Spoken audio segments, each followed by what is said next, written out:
বাড়িটাকে এই মুহূর্তে চতুর্দিক থেকে কুয়াশা ঘিরে রেখেছে। এক ফালি চাঁদ ঠিক বাড়ির পেছন থেকে অতি সন্তর্পণে উঁকি মারছে। চট করে দেখলে মনে হয় হয়তো অত্যন্ত ভয়ে ভয়ে সামনের দিকে তাকিয়ে আছে। চতুর্দিকে আগাছার জঙ্গল।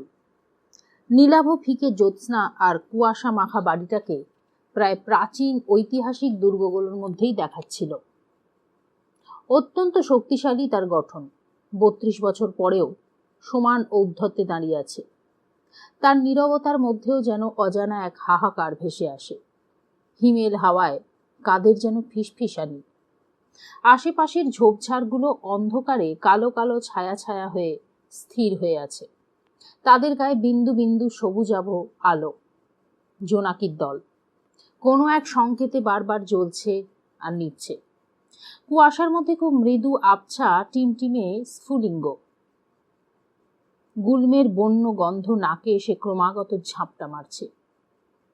শব্দ বলতে একটানা ঝিঝির ডাক। ঝিঝির শব্দও ভারী রহস্যময় মনে হয়। প্রাণীটার অস্তিত্ব টের পাওয়া যায় ঠিকই, কিন্তু কোথায় আছে বোঝা দুষ্কর। তাকে দেখাও যায় না, শুধু শোনা যায়। ৩২ বছর ধরে এই বাড়িটা শূন্যতা বুকে নিয়ে দাঁড়িয়ে রয়েছে। এই কিলোদরে ফ্ল্যাট বাড়ির জমানায় এখনো যে টিকে আছে তার অস্তিত্ব, তার দুটোই কারণ।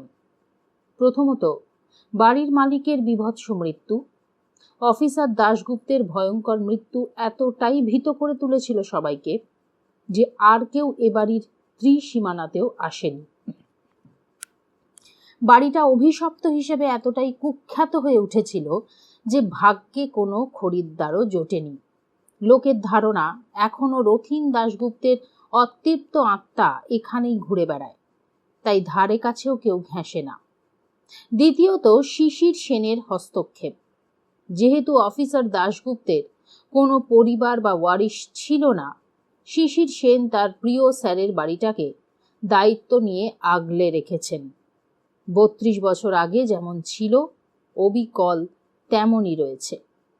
বাইরের আগাছা ছাড়া আর একটিও আঁচড় পড়েনি বাড়িটায়। এমনকি তালাটাও ৩২ বছর আগেরই। এডিজি সেন আর বদলাননি। এবং যেহেতু স্বয়ং সিআইডি হোমিসাইডের এক জাঁদরেল অফিসার বাড়িটার দখল নিয়েছেন, সেহেতু ল্যান্ড মাফিয়া প্রমোটারেরাও বাড়িটাকে কবজা করার কোনো চেষ্টা করেনি। অধিরাজ যখন এডিজি সেনের কাছে এ বাড়ির খবর নিচ্ছিল, তিনি তখনই জানিয়েছেন বাড়িটা ৩২ বছর আগের অভিশপ্ত দিনটাতে যেমনটা ছিল আজও ঠিক তেমনটাই আছে। কোনো কিছুই নিজের জায়গা থেকে সরেনি। জীবনের শেষ দিন অবিকল যেমনভাবে ছেড়ে গিয়েছিলেন অফিসার দাশগুপ্ত, প্রত্যেকটি জিনিসই আজও সেইখানে তারই জন্য অপেক্ষারত। কথাটা শুনে অধিরাজ বিস্মিত হলেও অর্ণব হয়নি। কিছু কিছু ক্ষেত্রে মানুষের মস্তিষ্কের সঙ্গে হৃদয় সহমত হয় না। শিশির সেন জানেন যে তার স্যার কখনোই ফিরবেন না, কিন্তু মন মানেনি। হয়তো আজও বিবেক দংশনে জর্জরিত হন তিনি। হয়তো এখনো নিজের বোকামির জন্য আফসোসে প্রতি মুহূর্তে মরে যাচ্ছেন।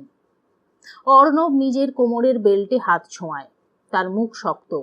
সে এদিক ওদিক তাকিয়ে পরিবেশটা বুঝে নেওয়ার চেষ্টা করে। দেখার চেষ্টা করে কুয়াশা মেখে কোনো তৃতীয় রহস্যময় অস্তিত্ব আশেপাশে ওঁত পেতে আছে কিনা। লোকটাকে এখনো সঠিকভাবে দেখতে পায়নি অর্ণব, কিন্তু যতটুকু দেখেছে তাতেই স্পষ্ট যে সে মানুষই। অথচ যখনই তাকে কল্পনা করে, তখনই তার মুখের জায়গায় একটা রাক্ষসের মুখ দেখতে পায়। একটা বীভৎস মুখ, ক্রূর নিষ্ঠুর দুটো দপদপে চোখ। কখন শিকার ফাঁদে পড়বে সেই অপেক্ষাতেই তার লকলকে জিভ বের করে বসে আছে আর নখে দাঁতে শান দিচ্ছে। তার মনে পড়ে গেল ডক্টর চ্যাটার্জির কথা। রাজা, এত রাতে বেরোনোটা ঠিক নয়। ওই পাবলিকের সেক্স হরমোন এখন মাথায় উঠে গেছে, আর একবার নাগালে পেলে ছাড়বে না। সে আগ্নেয়াস্ত্রটাকে বের করে এনে শক্ত করে চেপে ধরে। কাঁধের জখম এখনো সেরে ওঠেনি, কিন্তু বন্দুক ধরতে কোনো অসুবিধে হচ্ছে না। ছুরিটা আঘাত করলেও তার মার অতটা মারাত্মক ছিল না। সে একটা জোরালো শ্বাস টেনে আশপাশটা ভালো করে দেখে নিল। মনে মনে অজানার উদ্দেশ্যে বলল, জানি না তুমি এখানে আছো কিনা, যদি থেকে থাকো তবে একটা কথা ভালোভাবে বুঝে নাও, যেমনভাবে হেতালের লাঠি নিয়ে মৃত্যুর বিরুদ্ধে রুখে দাঁড়িয়েছিলেন চাঁদ সদাগর, তেমনি ঠিক আমিও এই দাঁড়ালাম, দেখি তুমি কি করতে পারো। লোকটা আমাদের ফলো করেনি অর্ণব। অর্ণবের সতর্কতা দেখে আস্তে আস্তে বলল অধিরাজ, আমি সারা রাস্তা লক্ষ্য করতে করতেই এসেছি। আজকেও আমাদের স্টপ করছে না। রাতে কোনো ট্রাফিক থাকে না, তাই ভিড়ের মধ্যে লুকিয়ে পড়া খুব সহজ নয়। দিনের বেলা ফলো করা খুব সহজ, কিন্তু এত রাতে শিকারকে বুঝতে না দিয়ে ফলো করাটা নেক্সট টু ইম্পসিবল। তাই ইচ্ছে করেই এই টাইমটা আমি বেছেছি। অর্ণব তবু আশ্বস্ত হয় না। সে রিভলভারটাকে শক্ত করে ধরে অত্যন্ত সতর্ক পদক্ষেপে এগিয়ে যায় রথিন দাশগুপ্তর বাড়ির দিকে। অধিরাজও দেরি না করে লম্বা লম্বা পা ফেলে এগিয়ে গেল সেদিকেই। রথিন দাশগুপ্তর বাড়ির চাবি শিশির সেনই দিয়ে দিয়েছিলেন, তাই বিরাট আকৃতি প্রাচীন তালা কোনো বাধাই দিল না। কিন্তু যেরকম শব্দ করে উঠল তাতে যে কোনো সাধারণ মানুষ ঘাবড়ে যাবে। দরজাও ক্যাঁচ করে একখানা জোরালো প্রতিবাদ ছুড়ে দেয়, অবিকল হরর ফিল্মের সাউন্ড এফেক্ট। বাড়ির ভেতরে ঢুকতেই একটা ভ্যাপসা গন্ধ। অন্ধকারে কিছুই ঠিক মতো দেখা যাচ্ছে না, পুরোটা ঘুটঘুটে অন্ধকার। এই অন্ধকারের বোধহয় কোনো সীমা পরিসীমা নেই। তবে শিশির সেন বলেছিলেন এই বাড়িতে ইলেকট্রিসিটি আছে। তিনিই স্বয়ং 32 বছর ধরে ইলেকট্রিক বিলটা দিয়ে আসছেন। অধিরাজ টর্চ জেলে সুইচ বোর্ড খুঁজে বের করলো। বড় বড় গোল সুইচের নব খটাং করে তুলে দিতেই সেকেন্ডের ভগ্নাংশে ঘরটা আলোকিত হয়ে উঠল। সম্ভবত এটাই অফিসার দাশগুপ্তর বসার ঘর। বড় সড়ো হলঘর বলাই যায়, কিন্তু ডেকোরেশন দেখে চক্ষু চরক গাছ দুই অফিসারের। একেবারে নাকের সামনেই দেওয়ালে শোভা পাচ্ছে একজোড়া জব্বর শিং। শিংয়ের মালিকও অবশ্য উপস্থিত। স্টাফড মোষের আস্ত একখানা মাথা। স্যার, অর্ণব বলল, যমরাজ দেখছি শিং ছাড়া কথাই বলতেন না। ফেভারিট মোষের শিং শুদ্ধ মাথা দেওয়ালে টাঙিয়ে রেখেছেন। অধিরাজ কিছুক্ষণ চোখ কুঁচকে তাকিয়ে রইল মোষের মাথা শুদ্ধ শিংয়ের দিকে। আস্তে আস্তে বলল, প্রাণীটা বাফেলো বলেই তো মনে হচ্ছে, কিন্তু মোষের শিংটা একটু অদ্ভুত না? শিং তো শিংয়ের মতোই হবে স্যার। না, মোষের শিং আরো বড় হয়, একদম পাকানো শিং বলতে পারো। কিন্তু এই মোষের শিংটা স্ট্রেট উঠে গেছে। জেনারেলি মোষের শিং একটু বাঁকানো হয়, তবে যমরাজের মোষের মাথায় এরকম উদ্ভট শিং কেন? বলতে বলতেই সে এগিয়ে যায় মোষের মাথাটার দিকে। তার চোখের দৃষ্টি প্রখর হয়ে উঠছে। চোখ কুঁচকে প্রাণীটার মাথার দিকে তাকিয়ে বোঝার চেষ্টা করছে এর মধ্যে আদৌ কোনো রহস্য আছে কিনা। আত্মমগ্নভাবেই বলল, স্ট্রেঞ্জ। উনি শিংয়ের মধ্যে কিছু কারিকুরি করেননি তো স্যার? দেখো তো। অধিরাজের কণ্ঠে সন্দেহ। মাথাটা নামিয়ে আনতে পারবে? Yes sir. মোষের মাথাটার ঠিক নিচেই সোফা। অর্ণব সোফার ওপর উঠে দাঁড়াতেই সোফাটা ক্যাঁচ ক্যাঁচ করে প্রতিবাদ করে উঠল। সে বিশেষ পাত্তা না দিয়ে মোষের মাথাটা খুব সহজেই নামিয়ে আনলো। অধিরাজ খুব মনোযোগ দিয়ে সেটাকে পরীক্ষা করছে। বেশ কয়েকবার শিংটা ধরে টানাটানিও করলো। তারপরেই হতাশভাবে মাথা নাড়ল। না, শিং তো বিন্দু মাত্র নড়ছে না। এটা রিমুভেবল নয়। এর মধ্যে কোনো রহস্য বা ক্লু আছে বলে তো মনে হয় না, কিন্তু সত্যি কিরকম উদ্ভট দেখতে। কিন্তু কে জানে, হয়তো যমরাজের মোষের শিং স্পেশালভাবে বানানো হয়েছে। কিছু একটা বলতে গিয়েও হেসে ফেলল অধিরাজ। মাথা নেড়ে বলল, এখনকার যমরাজের মোষের শিং ধরে টানাটানি করাটা পণ্ডশ্রম অর্ণব। বরং চলো অন্য কিছু খুঁজি, যদি কিছু পাওয়া যায়। বসার ঘরে এখনো টেবিলের ওপর পড়ে আছে চায়ের কাপ। 32 বছর আগে এই কাপ থেকেই শেষবারের মতন চা খেয়েছিলেন অফিসার দাশগুপ্ত। অধিরাজ কাপটাকে নেড়ে চেড়ে দেখছে। মনে মনে শিশির সেনের প্রশংসা না করে পারল না। অসাধারণভাবে মেনটেন করেছেন বাড়িটাকে। টেবিলের ওপর এক ফোঁটাও ধুলো নেই। অর্ণব দেওয়ালে টাঙানো রথিন দাশগুপ্তর ছবিগুলো দেখছিল।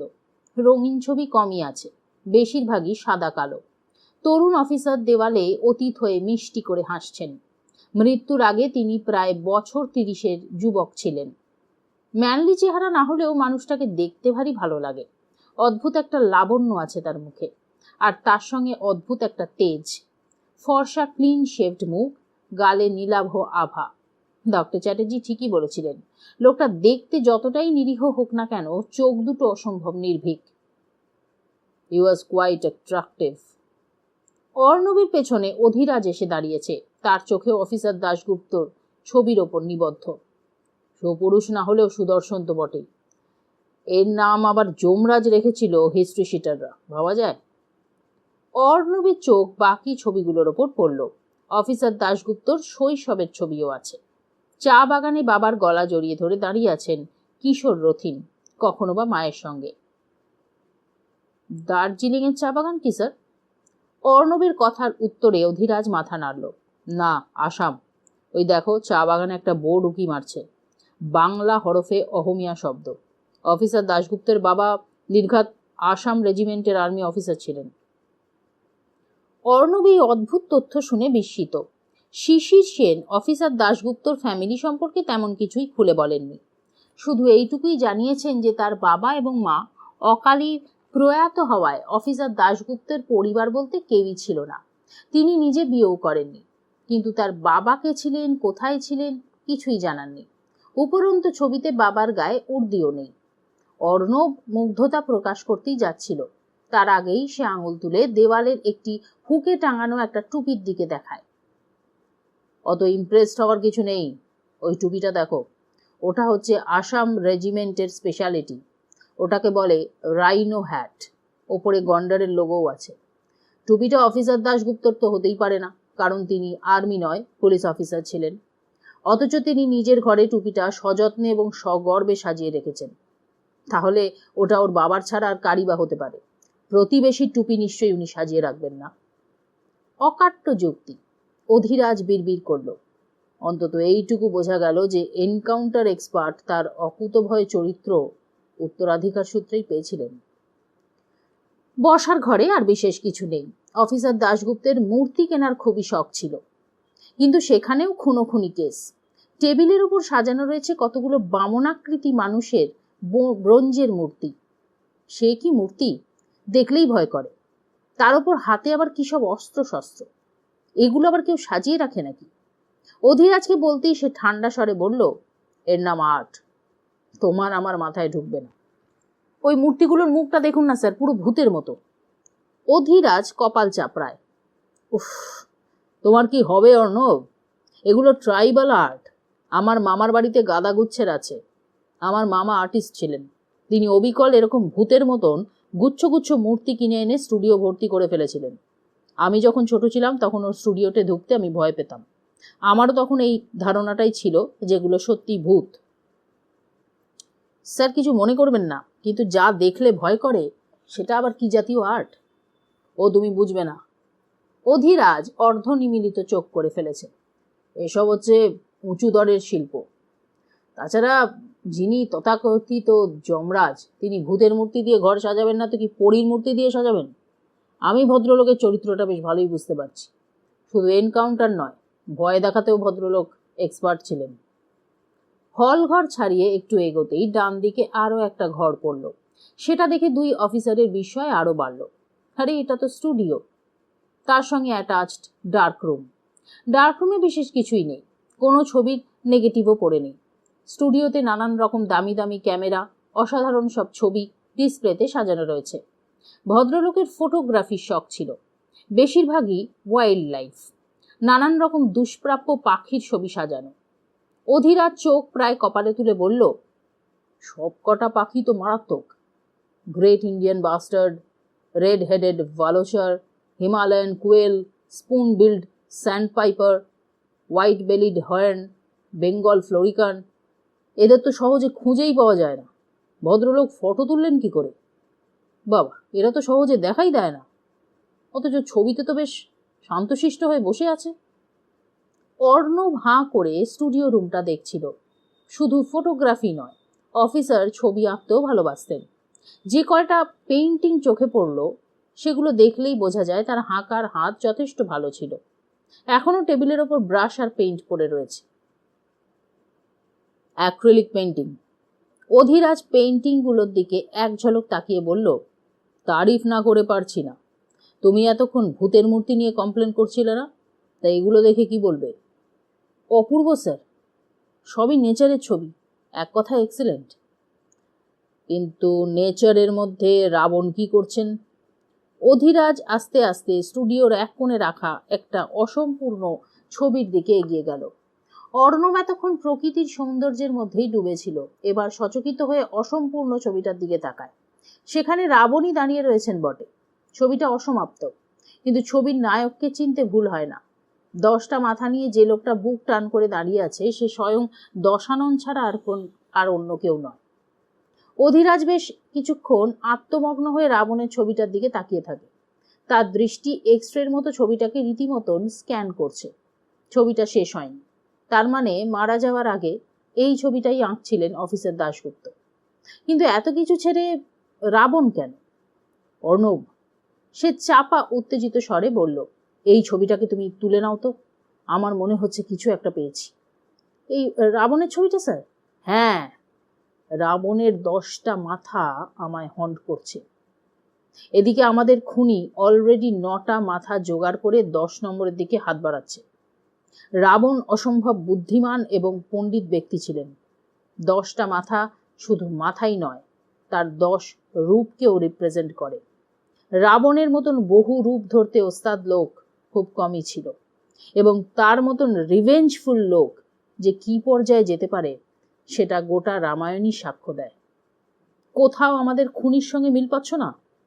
বলতে বলতেই সে একটু অন্যমনস্কভাবে অর্ণবের দিকে তাকায়। কেস ফাইলের ছবিগুলো আছে অর্ণব? হ্যাঁ স্যার, আপনার ওই কাঁধের ব্যাগে আছে। অর্ণবের কাঁধ জখম বলে কেস ফাইলের ব্যাগটা অধিরাজের কাঁধেই ঝুলছিল। সে এবার একটু লজ্জিত হয়ে হেসে বলল, আরে হ্যাঁ, ব্যাগটা তো আমার কাছেই আছে, আর একটু হলে ভুলেই মেরে দিচ্ছিলাম। অর্ণব কোনো উত্তর না দিয়ে মৃদু হাসল, মনে মনে অবশ্য বলল, আমি আছি কি করতে। অধিরাজ অফিসার দাশগুপ্তের মৃতদেহের ছবিটা নাকের সামনে তুলে ধরে খুব মন দিয়ে কি যেন দেখছে। তারপর একটু আত্মমগ্নভাবেই ছবিটা অর্ণবের দিকে এগিয়ে দিল। লক্ষ্য করো অর্ণব, অফিসার দাশগুপ্তের লাশের হাতে নীল রঙের কিছু একটা লেগে আছে। সেটা নীল কালিও হতে পারে, নীল রঙও হতে পারে। এই ছবিটার ব্যাকগ্রাউন্ড কালো আর নীল রং মিশিয়ে আঁকা হয়েছে। আমি ভেবেছিলাম হয়তো উনি কিছু লিখেছিলেন। তখনকার দিনে ফাউন্টেন পেনের তো খুব চল ছিল, হয়তো পেনটা লিক করে হাতে কালি লেগে গিয়েছিল। আমি কোনো ডায়েরি বা চিঠিপত্র এক্সপেক্ট করছিলাম, কিন্তু এখন মনে হচ্ছে পুরো পসিবিলিটি আছে উনি মৃত্যুর আগে এই ছবিটাই আঁকছিলেন, যার নীল রংটা ওর হাতে লেগে আছে। আপাতত আমার সন্দেহ এই ছবিটার দিকেই যাচ্ছে। অতএব ওটা নীল কালি না হয়ে নীল রঙও হতে পারে। অর্ণব কোনো কথা না বাড়িয়ে ছবিটা তুলে নেয়, যদিও তার মনে কিছু প্রশ্ন আছে, কিন্তু বেশি প্রশ্ন করা তার স্বভাব নয়। তাই নির্বিবাদে গ্লাভস পরে নিয়ে ছবিটাকে রোল করে এভিডেন্স ব্যাগে পুরল। কিছু তো আছেই এই ছবিটায়।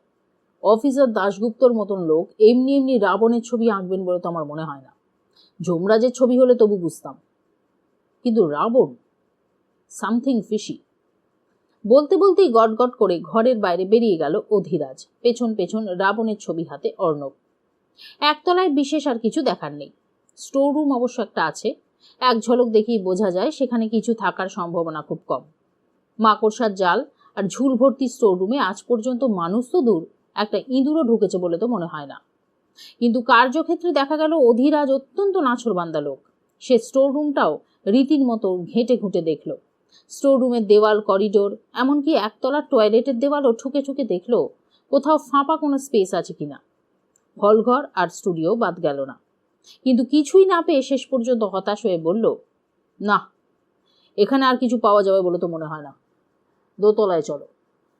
অর্ণব জিজ্ঞেস করতেই যাচ্ছিল, আর কিছু তো দূর, আদৌ কি কিছু পাওয়া গেল? শুধুমাত্র একটা অর্ধ সমাপ্ত রাবণের ছবিতে কি আর খুনির পরিচিতি পাওয়া যাবে? কিন্তু অধিরাজের মুখের অবস্থা দেখে সে বেমালুম কথাটা চেপে গেল। তার চোখ চিন্তামগ্ন, মাঝে মধ্যেই আপন মনে কি যেন বিড়বিড় করছে। তার ভাবসাব দেখে অর্ণব আর কোনো কথা বাড়ায় না। দোতলায় উঠতেই যথারীতি বিরাট করিডর। অর্ণব মনে মনে বিরক্ত হচ্ছিল। এত গাদাগুচ্ছের করিডোরের কি দরকার ছিল? তার উপর দেওয়ালগুলো এতটাই চওড়া যে এখানে আদৌ সূর্যের আলো ঢোকে কিনা সে বিষয়ে যথেষ্ট সন্দেহ আছে, এবং গঠনটাও কেমন প্রাচীন দুর্গগুলোর মতো। অফিসার যেখানেই ফাঁকা পেয়েছেন সেখানেই হয় এক গাদা লম্বা লম্বা শ্বেত পাথরের থাম, নয়তো কতগুলো মূর্তি, আর নয়তো আর্চ বসিয়ে দিয়েছেন। এটা কি জাতীয় ভদ্রসভ্য প্ল্যানিং বাবা? অধীরাজকে সে কথা বলতেই সে হেসে বলল, ওটা খাস আর্মি ম্যানের রক্তের বদভ্যাস অর্ণব। আমি লক্ষ্য করেছি সমস্ত আর্মি ম্যানেরা যখন কোয়ার্টারে থাকেন তখন কোয়ার্টারটাকে বর্ডার বানিয়ে ফেলেন, আর স্ত্রী ছেলে মেয়েকে ক্যাডেট, এবং যখন নিজের বাড়ি বানান তখন ভাবেন ফোর্ট বানাচ্ছেন। একই আর্মি ম্যানের সন্তান, তার উপর আবার এনকাউন্টার স্পেশালিস্ট, তার কাছে আর কি এক্সপেক্ট করো তুমি? লক্ষ্য করে দেখো, বাড়িটার প্ল্যানিংটাই বেশ গোলমেলে। চট করে কেউ ভদ্রলোকের নিজের ঘরটা খুঁজে পাবে না। ইনফ্যাক্ট করিডরগুলো মাঝে মধ্যে কনফিউশনে ফেলে। হ্যাঁ ঠিক স্যার, কিন্তু তা সত্ত্বেও খুনি তারও বেডরুমে পৌঁছে গিয়েছিল। অধীরাজের কণ্ঠস্বর চিন্তান্বিত। ওর নিজেরই তোলা ছবিতে বেডরুমের আয়নায় কাউন্টডাউন লেখা ছিল। অফিসার দাশগুপ্তের বেডরুমটা এখনো 32 বছর আগের মতোই আছে।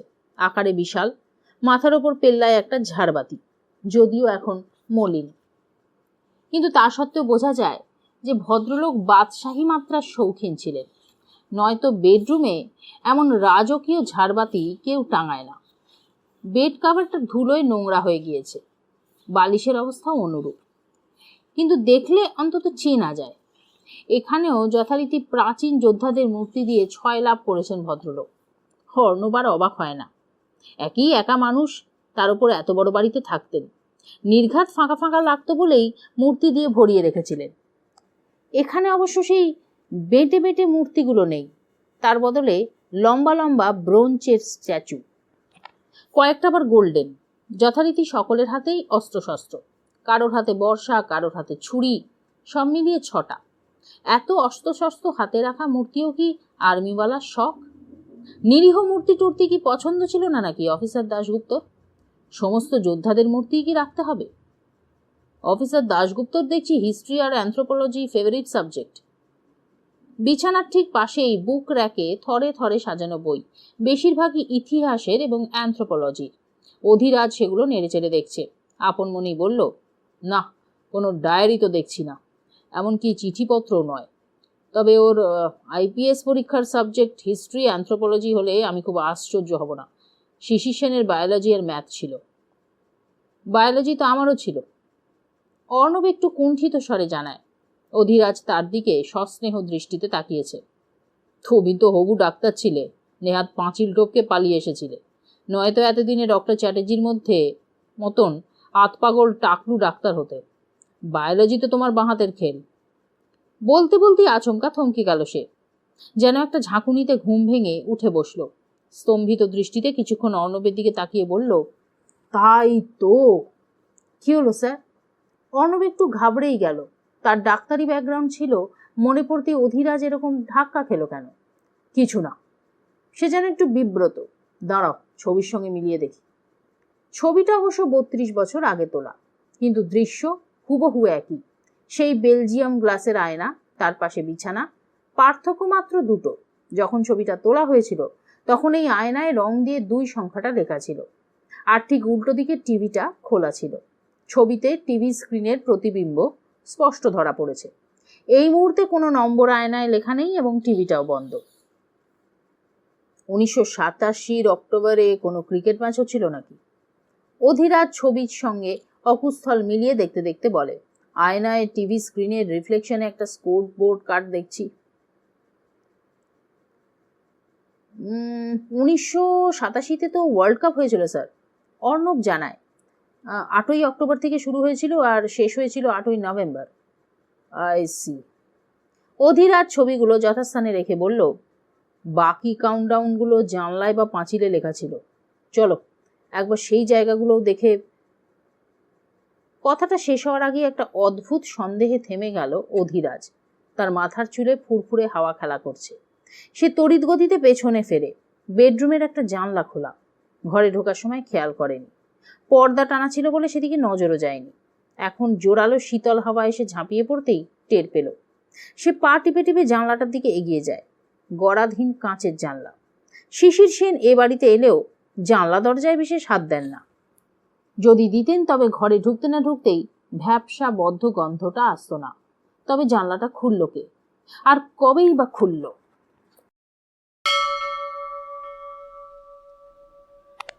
অধিরাজের ষষ্ঠ ইন্দ্রিয় বলছিল তারা ছাড়া এই বেডরুমে আরো কেউ আছে। তার তীব্র অনুভূতিতে অন্য একজনের উপস্থিতি ধরা পড়ছে। সে সন্দিগ্ধ ও সতর্ক দৃষ্টিতে চতুর্দিকটা একবার দেখে নিল। একগাদা স্থির মূর্তি ছাড়া আর কেউ নজরে পড়ল না। অধিরাজ বিদ্যুৎ গতিতে ঝুঁকে পড়ে খাটের তলাটাও চেক করে। না, কেউ নেই। Arnab, take position. সে ফিসফিস করে বলল, সামথিং ইজ রং। অর্ণব বুঝে গেল কি করতে হবে। অধিরাজ ব্যানার্জির ষষ্ঠ ইন্দ্রিয় আজ পর্যন্ত কখনোই ভুল ইঙ্গিত দেয়নি। সে হাতের আগ্নেয়াস্ত্রটাকে তুলে ধরে পজিশন নিল। অধিরাজের দৃষ্টি চুম্বকের মতন আটকে আছে সামনের আলমারির দিকে। ওটাই একমাত্র আত্মগোপনের জায়গা।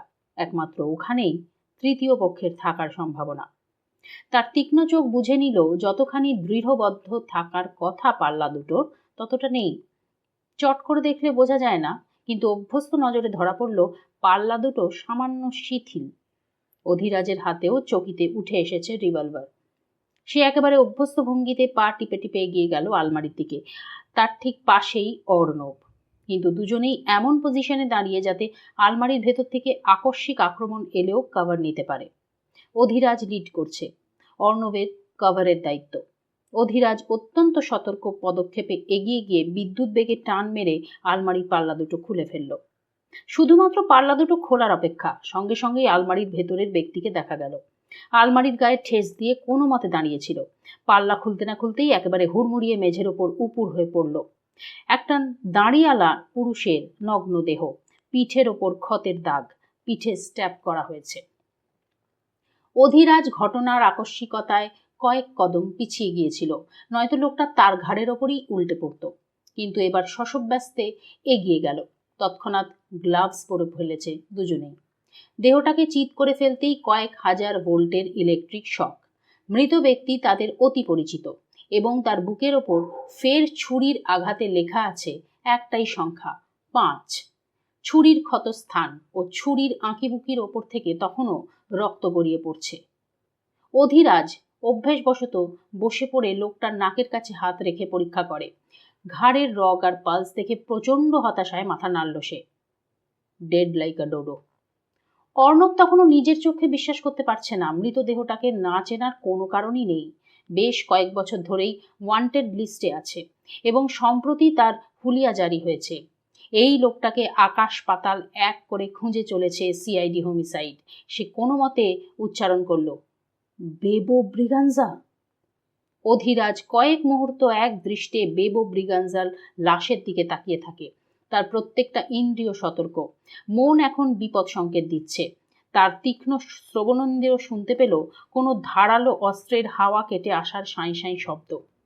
অর্ণব! সে অগ্র পশ্চাৎ চিন্তা না করেই বিদ্যুৎ গতিতে ডাইভ মারল অর্ণবের দিকে। তাকে জাপটে ধরেই ভল্ট খেয়ে সরে গেল আলমারির সামনে থেকে। ঘটনার আকস্মিকতায় অর্ণব কিছুই বুঝতে পারেনি। এবার সভয়ে দেখল একটা তীক্ষ্ণ ছুরি প্রায় সঙ্গে সঙ্গে এসে বিঁধল আলমারির গায়ে। যেখানে সে বসেছিল ঠিক সেই উচ্চতায়। অর্ণব কিংকর্তব্য বিমূঢ়। অধিরাজ যদি ঝাঁপিয়ে পড়ে ওখান থেকে তাকে সরিয়ে না নিত, তবে এতক্ষণে তার কণ্ঠনালী এফোর ওফোর হয়ে যাওয়ার কথা। নিশ্চিত মৃত্যুর হাত থেকে ভগবানও বাঁচাতে পারতেন না। অধিরাজ তাকে মেঝেতে ফেলে রেখেই এবার দুরন্ত রিফ্লেক্সে লাফ মেরে উঠে দাঁড়িয়েছে। মুহূর্তের ভগ্নাংশেরও কম সময় সে ট্রিগার টিপল মূর্তিগুলোকে লক্ষ্য করে। পরপর দুটো ব্রোঞ্জের মূর্তির মাথায় বুলেট লেগে মূর্তিগুলো প্রবল ধাতব শব্দে উল্টে পড়ছে। তৃতীয়টা সম্ভবত মাটির বা প্লাস্টার অফ প্যারিসের ছিল। গুলির আঘাতে সেটা চুরমার হলো। ফায়ারিংয়ের চোটে টেকা দেয়। মূর্তিগুলোর ধাতব ধ্বনিতে পড়ার শব্দ বা ফেটে যাওয়ার জোর আওয়াজে কানের পর্দা ফেটে চৌচির হওয়ার উপক্রম। কিন্তু অধিরাজ থামল না। সে চোখের পলক পড়ার আগেই মূর্তিগুলোকে লক্ষ্য করে গুলি করেছে। 5 নম্বর মূর্তিটা ফেটে চৌচির হওয়ার সঙ্গে সঙ্গেই 6 নম্বরের সোনালী মূর্তিটা ফট করে চোখ মেলে তাকালো। সোনালী ঠোঁট প্রসারিত হলো। তার ফাঁক দিয়ে ঝিলিক মারল নৃশংস দন্তপংক্তি। অর্ণব স্পষ্ট শুনতে পেল মূর্তিটা বলছে, ব্রিলিয়েন্ট। অধিরাজ তার দিকে রিভলভার তাক করতেই সোনালী মূর্তি বুঝি সোনালী বিদ্যুতের মতন ঝলসে উঠল। দেহটাকে শূন্যে ছুঁড়ে দিয়ে সপাটে এক কিক বসিয়ে দিল। এই অবধি দেখেই অর্ণবের চক্ষু চরক গাছ হয়ে গিয়েছিল, কিন্তু অধিরাজ যেভাবে কিকটা ডজ করলো সেটা দেখে বুঝলো বিস্ময়ের শেষ তো দূর, সবে শুরু হয়েছে। সে অত বড় লম্বা দেহটাকে এমনভাবে পেছন দিকে হেলিয়ে দেয় যে মোক্ষম কিকটা ব্যর্থ হয়েই ফিরে গেল। অর্ণবের মনে হলো অধিরাজের কোমরে কোনো হাড়ই নেই, বরং তার বদলে বোধহয় স্প্রিং ফিট করা আছে। দুর্দান্ত ব্যালেন্সড দেহটা কিছু বোঝার আগেই অবিকল স্প্রিং এর মতোই ক্ষিপ্রতায় সোজা হয়ে দাঁড়িয়েছে। প্রতিদ্বন্দ্বী কিছু বুঝে ওঠার আগেই তার মুখে বজ্রমুষ্টির মোক্ষম পাঞ্চ। লোকটা তাৎক্ষণিক ও দ্রুত প্রত্যাঘাত নিতে না পেরে একেবারে ছিটকে পড়ল। অর্ণব উঠে দাঁড়িয়ে তার দিকে বন্দুক তাক করল। অধিরাজের হাতেও আগ্নেয়াস্ত্র। অসম্ভব রাগে তার মুখ ইস্পাত কঠিন। এই লোকটা তাকে বাগে পেয়ে কি না করেছে। বিনা কারণে কতগুলো মানুষের প্রাণ নিয়েছে। নরখাদক রাক্ষস। লজ্জিত অপমানিত ক্রুদ্ধ অধিরাজ একটি কথাও না বলে ট্রিগারের ওপর আঙুল রাখল। লোকটা এবারে কোণঠাসা ইঁদুরের মতো দুজনের দিকে তাকায়। বেশ ভালোভাবেই বুঝতে পেরেছে অধিরাজকে সম্মুখ সমরে হারানো অত সহজ নয়। সে মাছের মতন নিষ্পলক দৃষ্টিতে তার দিকে তাকিয়ে থাকে। পরক্ষণেই একটা অদ্ভুত ভঙ্গিতে সজোরে হেসে উঠল। দুই অফিসার এবার একটু ঘাবড়ে গিয়ে পরস্পরের দিকে দৃষ্টি বিনিময় করে। পাগলটা এভাবে হাসছে কেন? সন্দেহে অধিরাজের ভুরু কুঁচকে যায়। লোকটা নির্ঘাত কিছু ফন্দি এঁটে রেখেছে। যতটা তাকে বুঝেছে তাতে এই খুনি নিখুঁত প্ল্যানিং না করে কিছুই করে না। অতএব নিশ্চয়ই কিছু একটা প্ল্যান আছে, যেটা অপ্রত্যাশিত। কিন্তু কি? কিছু একটা গোলমাল তো আছে। সন্দেহের দৃষ্টিতে এদিক ওদিক তাকাতেই হঠাৎ তার চোখে পড়ল অর্ণব একদম ঝাড়বাতিটার তলাতেই দাঁড়িয়ে রয়েছে। ওদিকে লোকটার হাতের কাছেই ভাঙা মূর্তির হাতের একটা ব্রোঞ্জের পুরনো বল্লম পড়ে আছে। ওটাতে মানুষকে এফোড় ওফোড় করা না গেলেও ঝাড়বাতির পুরনো ছেঁড়া ছেঁড়া দড়িটা অন্তত কাটা যাবে। সর্বনাশ! অধিরাজ প্রায় পাগলের মতোই ছুটল অর্ণবের দিকে। অর্ণব ক্রুদ্ধ দৃষ্টিতে খুনিকেই দেখছে, অন্যদিকে খেয়াল নেই। আততায়ী প্রায় সঙ্গে সঙ্গে ক্ষিপ্র হাতে বল্লমটা তুলে নিয়ে ছুঁড়ে দিয়েছে ঝাড়বাতির দড়ি লক্ষ্য করে। নিখুঁত টিপ, অভ্রান্ত লক্ষ্য। বহুদিনের প্রাচীন ঝাড়বাতি মুহূর্তের মধ্যেই হুড়মুড়িয়ে ভেঙে পড়ল মেঝেতে। কাঁচ ভাঙার তীক্ষ্ণ শব্দে বাড়িটা যেন কেঁপে উঠল। তার মধ্যেই অবশ্য অর্ণবকে এক টান মেরে ঝাড়বাতির নিচ থেকে সরিয়ে নিতে পেরেছে অধিরাজ, কিন্তু টাল সামলাতে না পেরে দুই অফিসারই জড়াজড়ি করে উল্টে পড়ল। খুনি দৃশ্যটা দেখে ফিক করে হাসে। পরক্ষণেই উঠে দাঁড়িয়ে গড়াধীন খোলা জানলা দিয়ে এক লাফ। পড়ে থাকা অবস্থাতেই মরিয়া হয়ে অধিরাজ ফায়ার করেছে, কিন্তু মিস হলো। খুনি নিরাপদেই ল্যান্ড করলো কার্নিশে। তারপর দ্রুত পাইপ বেয়ে নেমে গিয়ে দৌড়ে মিলিয়ে গেল অন্ধকারে। অর্ণব পক্ষাঘাতগ্রস্তের মতন তাকিয়ে আছে খোলা জানলাটার দিকে। একটুর জন্য আজ মরতে মরতে বেঁচেছে। এই লোকটা ঠিক কি জিনিস? ঠিক কে? আর ওকে অর্ণব? অধিরাজের প্রশ্নের উত্তরে অর্ণব কোনোভাবে মাথা নাড়ে। মনে হচ্ছে তার হৃৎপিণ্ডটা এবার ফেটেই যাবে। সে এখনো ভাবতেই পারছে না তাদের চোখের সামনে দিয়ে খুনি ফের পালিয়ে গেল। দুই অফিসারই শুনতে পেল বাইকের জোরালো একটা শব্দ। অর্থাৎ ফের হাতছাড়া হয়ে গেল খুনি। লোকটা তখন বাইক চালাতে চালাতে নিজের জয়ের আনন্দে খিকখিক করে হাসছিল। এমন প্রতিপক্ষের সঙ্গে লড়েও মজা। অন্য কেউ হলে জীবনেও ধরতে পারতো না যে মূর্তির মধ্যেই নিখুঁত মেকআপ করে বসে আছে খুনি। আর কি স্টাইল! একেবারে মূর্তিগুলোকে শুট করতে শুরু করে দিল। তাকে চুপচাপ লুকিয়ে থাকার সুযোগই দিল না। সামনে আসতে কিভাবে বাধ্য করলো লোকটা। এত রাগ কেন প্রিয়তম? একটু আদর করেছি বলে এত রাগ? তবে ফুলশয্যার দিন তুমি কি করবে? সেদিন আমায় কি করে আটকাবে? খুনি ঠোঁট কামড়ালো। তবে রাগলে তোমাকে আরো সেক্সি লাগে। Sizzling hot. দাঁড়াও, তোমাকে আরো রাগাবো। এনকাউন্টার করার দরকার কি? নিজের রূপ আর যৌবন আমাকে দেখাও, আমি তো এমনি এমনি মরে যাব। লোকটা সজোরে হেসে উঠল। আপন মনেই বলল, আমি আসছি সোনা, আর তো কটা দিন, এবার এসপার কি ওসপার। হারাধনের ছেলে কমতে কমতে মাত্র দুটোতে এসে ঠেকেছিল। তার মধ্যে একটা আবার টপকে গেল। অন্যটা কোথায় কে জানে। মাথায় আইস ব্যাগ চাপিয়ে বসেছিলেন ডক্টর চ্যাটার্জি। কেসের গতি প্রকৃতি দেখে তার ব্লাড প্রেশার বেড়ে গিয়েছে। ডাঙায় তোলা মাছের মতন হাঁসফাঁস করতে করতে বললেন, বেবো ব্রিগাঞ্জাও গেল, তাহলে বাকি রইল কে? শিশির সেন, জাস্টিস গাঙ্গুলি, নাকি আমি? অর্ণব, ঠিক করে বলো। আবার তুমি নাও তো। হয়তো আরো কিছু বলতেন তিনি, তার আগেই দেখলেন অধিরাজ কটমট করে তার দিকে তাকিয়ে আছে। ফরেন্সিক বিশেষজ্ঞ একটা ঢোক গিলে বললেন, না মানে আজকে ডিনারে কি খাবার অর্ডার করেছো? তার আগে মেনু তো বলুন। অধিরাজ এবার ভ্রুকুটি করেছে। শ্যামল আর বেবো ব্রিগাঞ্জার ফরেন্সিক রিপোর্ট কি বলছে? আহ, ওই ভুরু পাকানো তো আমার এক্সপ্রেশন, তুমি দিচ্ছ কেন? ডক্টর চ্যাটার্জি মিনমিন করে বললেন। অর্ণবের মনে হলো এখন ডক্টর চ্যাটার্জি অবিকল আহেলি মুখার্জির এক্সপ্রেশন দিচ্ছেন। অধিরাজ বিরক্ত হয়ে বলল, এক্সপ্রেশনের কি কপিরাইট আছে নাকি? আমার ভুরু নেই। ডক্টর চ্যাটার্জি গলা খাকড়ি দিয়ে বললেন, তেমন বিশেষ কিছু বলার নেই। বাবুকে যেমন এক ঘায়ে মেরেছিল, বাকি দুজনকেও তাই মেরেছে। শ্যামলকে বুকে স্ট্যাব করেছে আর বেবো ব্রিগাঞ্জাকে পিঠে। শ্যামলের তুলনায় বেবোর মরতে বড়জোর 5-7 সেকেন্ড বেশি লেগেছে, এই আর। দুজনের উন্ডেই ওই স্ট্যাবিং এর clear triangular shape. Murder weapon নিঃসন্দেহে নাইফই, ওই শেফস নাইফ। বুন্ড যথারীতি 6 ইঞ্চি লম্বা, 1.5 ইঞ্চি চওড়া, ক্লিয়ার শট। কোথায় ছুরিটা বসালে কাজ হবে সে বিষয়ে খুনির কোনোই দ্বিধা ছিল না। তবে ডিফারেন্স একটাই, শ্যামলের ব্লাডে প্যাঙ্কিউরোনিয়াম ছিল আর বেবোর ব্লাডে ওইটা নেই। তবে প্রচুর পরিমাণে অ্যালকোহল আর কোকেন ছিল। মরার আগে মদ খেয়েছিল। সত্যি কথা বলতে বেবোর ব্লাডে যে পরিমাণ কোকেন পেয়েছি, তুমি আমি নিলে এমনিতেই টেসে যেতাম, ছুরি মারার দরকার হতো। বেবো ড্রাগ স্মাগলার ছিল। হ্যাঁ, সেই জন্যেই তো আরো বেশি আশ্চর্য হচ্ছি।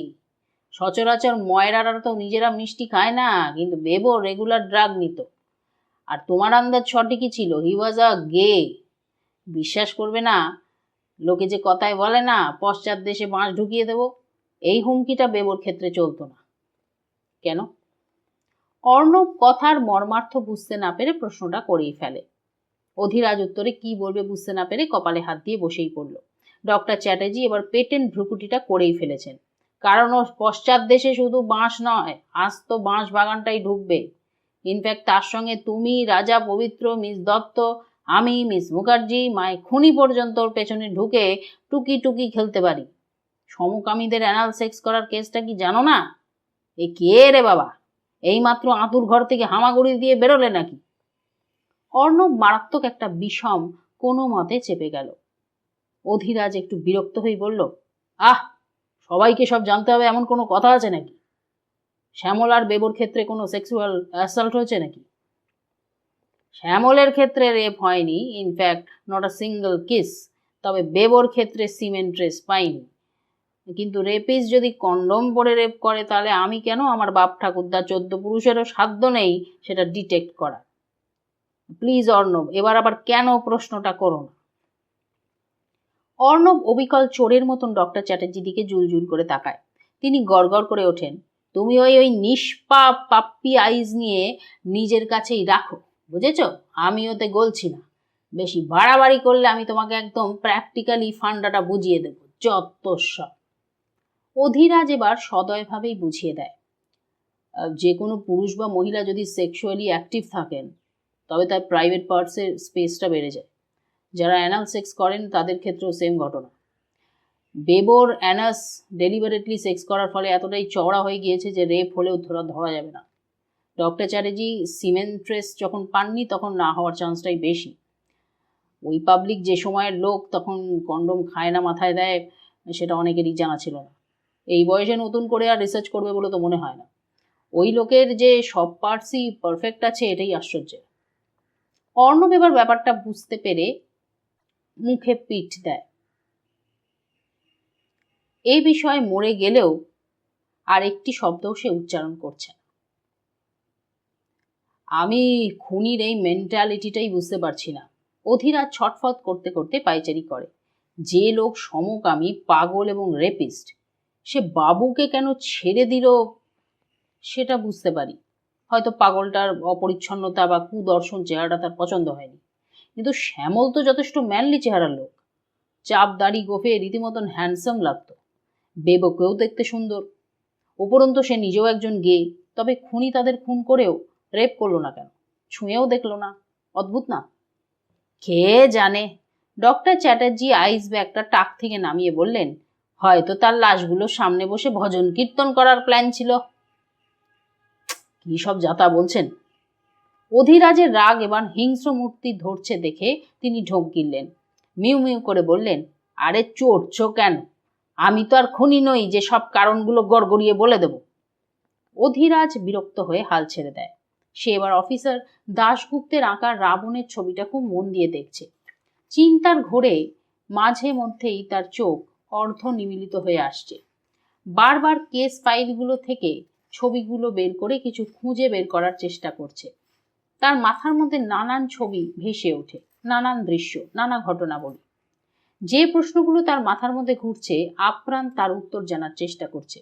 তার মন বলে কিছু তো ইঙ্গিত আছে। বেবো ব্রিগাঞ্জার মৃত্যুর পর আরো 48 ঘন্টা কেটে গেছে।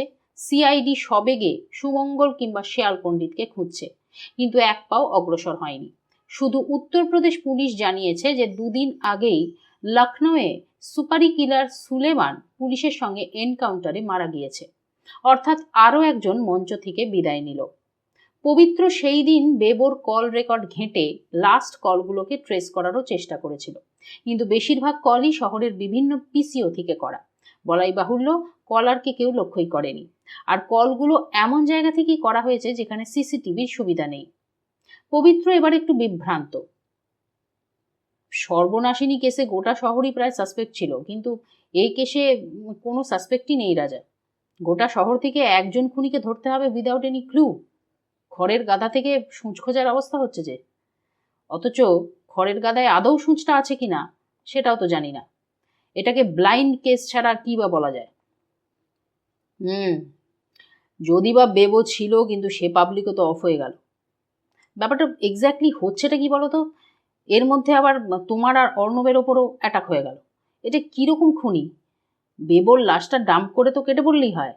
গোল্ডেন পেইন্ট করে মূর্তি সেজে বসে থাকা, এসবের কি প্রয়োজন? এ কি go as you like competition হচ্ছে নাকি? বেবোকে সম্ভবত ডাম্প করা হয়নি। অধিরাজ একটু ভেবে নিয়ে বলে, আমরা বাইরে থেকে বাইকের শব্দ শুনেছিলাম। বাইকে করে লাশটা তো ডাম্প করা যায় না। খুনি ডেফিনেটলি জানতো যে আমরা রথিন দাশগুপ্তের বাড়িতেই যাচ্ছি। সে আমার মনে হয় ওখানেই বেবোকে ডেকে পাঠিয়েছিল। সম্ভবত ওখানেই ওকে এতটাই মদ্যপান করায় আর কোকেন দেয় যে তার আর কিছুই করার ছিল না। তারপর তাকে সহজেই খুন করে আলমারির ভেতর ঢুকিয়ে দিয়ে সে আমাদের জন্যই অপেক্ষা করছিল। আরো ভালোভাবে বলতে গেলে অর্ণবকে অ্যাটাক করার প্রতীক্ষাতেই বসেছিল। কি আশ্চর্য! কেন? কারণ তার টম অ্যান্ড জেরি খেলার শখ হয়েছে। সে দীর্ঘশ্বাস ফেলে। ইঁদুর বেড়ালের যুদ্ধ তার ভারী পছন্দ, আর অর্ণবকে চূড়ান্ত অপছন্দ। তার মানে সে একদম ডেফিনেটলি জানতো যে তোমরা অফিসার দাশগুপ্তের বাড়িতেই যাচ্ছ। অফকোর্স জানতো বলেই বেবোকে ওখানে ডেকে এনে মেরে চমৎকার ডিজাইন করে বুকে আবার 5 লিখেছিল। আমাদের শখ দেওয়ার জন্যই এত কাণ্ড করেছে। সে শিওর শট জানতো যে আমরা লাশটা খুঁজে বের করবই, আর অর্ণবকেও ওখানেই পাওয়া যাবে। সবই সে জানতো পবিত্র। সে আমাদের ফলো করেনি, বরং আগে থেকেই ওখানে বসেছিল।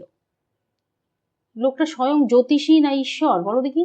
হ্যাঁ, কি করে জানতে পারে যে স্লটার হাউসে আমরা রেড করব?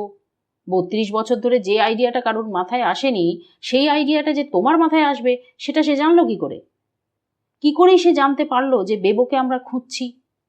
আর জানতো বলেই না ওকে মেরে কাউন্টডাউন লিখেছে। এক্স্যাক্টলি।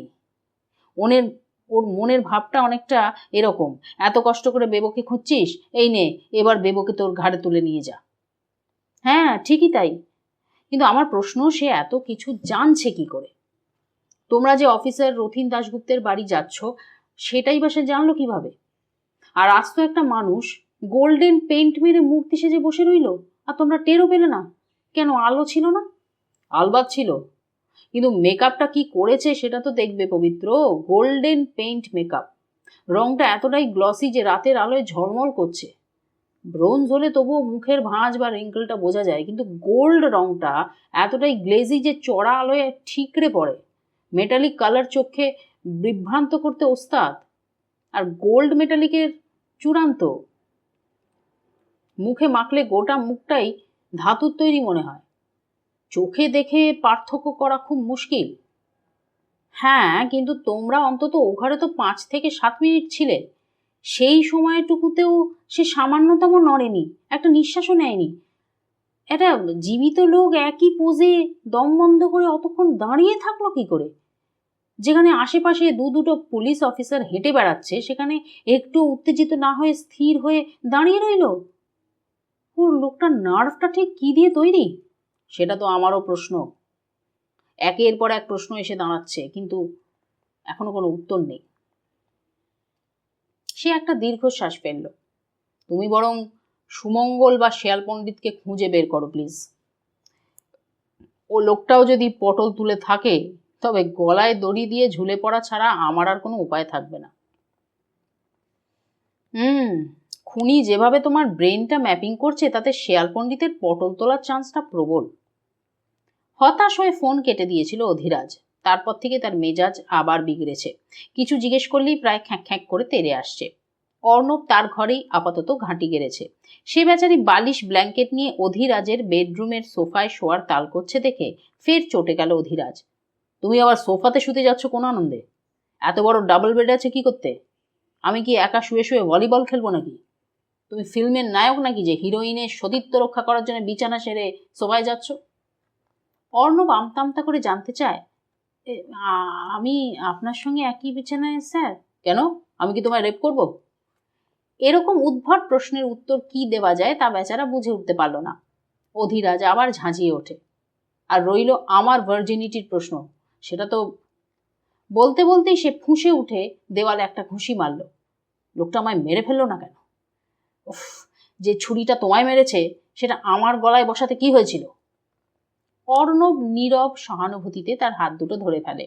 অধিরাজ রাগে, ঘৃণায়, যন্ত্রণায় জর্জরিত কণ্ঠে বলল, তুমি বুঝবে না অর্ণব। আমার সঙ্গে যা হয়েছে সেটা জানলে সবাই হাসবে। মেয়েদের মলেস্টেশন, রেপ এখন প্রায় রেগুলার বিষয় হয়ে দাঁড়িয়েছে। একজন মেয়ের ওপর অত্যাচার হলে সবাই তাকে সহানুভূতি দেখায়, দুঃখ পায়, তার ওপর হওয়া অন্যায়ের বিরুদ্ধে গর্জে ওঠে। কিন্তু একজন পুরুষের ক্ষেত্রে কি? অত্যাচারিতের কোনো জেন্ডার হয় না, কিন্তু সেটা আমাদের সমাজ মানে না। পুরুষদের ওপরও যে সেক্সুয়াল মলেস্টেশন বা অ্যাবিউজিং হতে পারে সেটা কেউ মানতেই রাজি হবে না, সহানুভূতি তো দূর কথা। কিন্তু পুরুষরা কি সেক্সুয়াল হ্যারাসমেন্টের শিকার হতে পারে না? আমি তো হয়েছি। কিন্তু কাউকে বললে সে স্রেফ হাসবে বা ব্যঙ্গ করবে।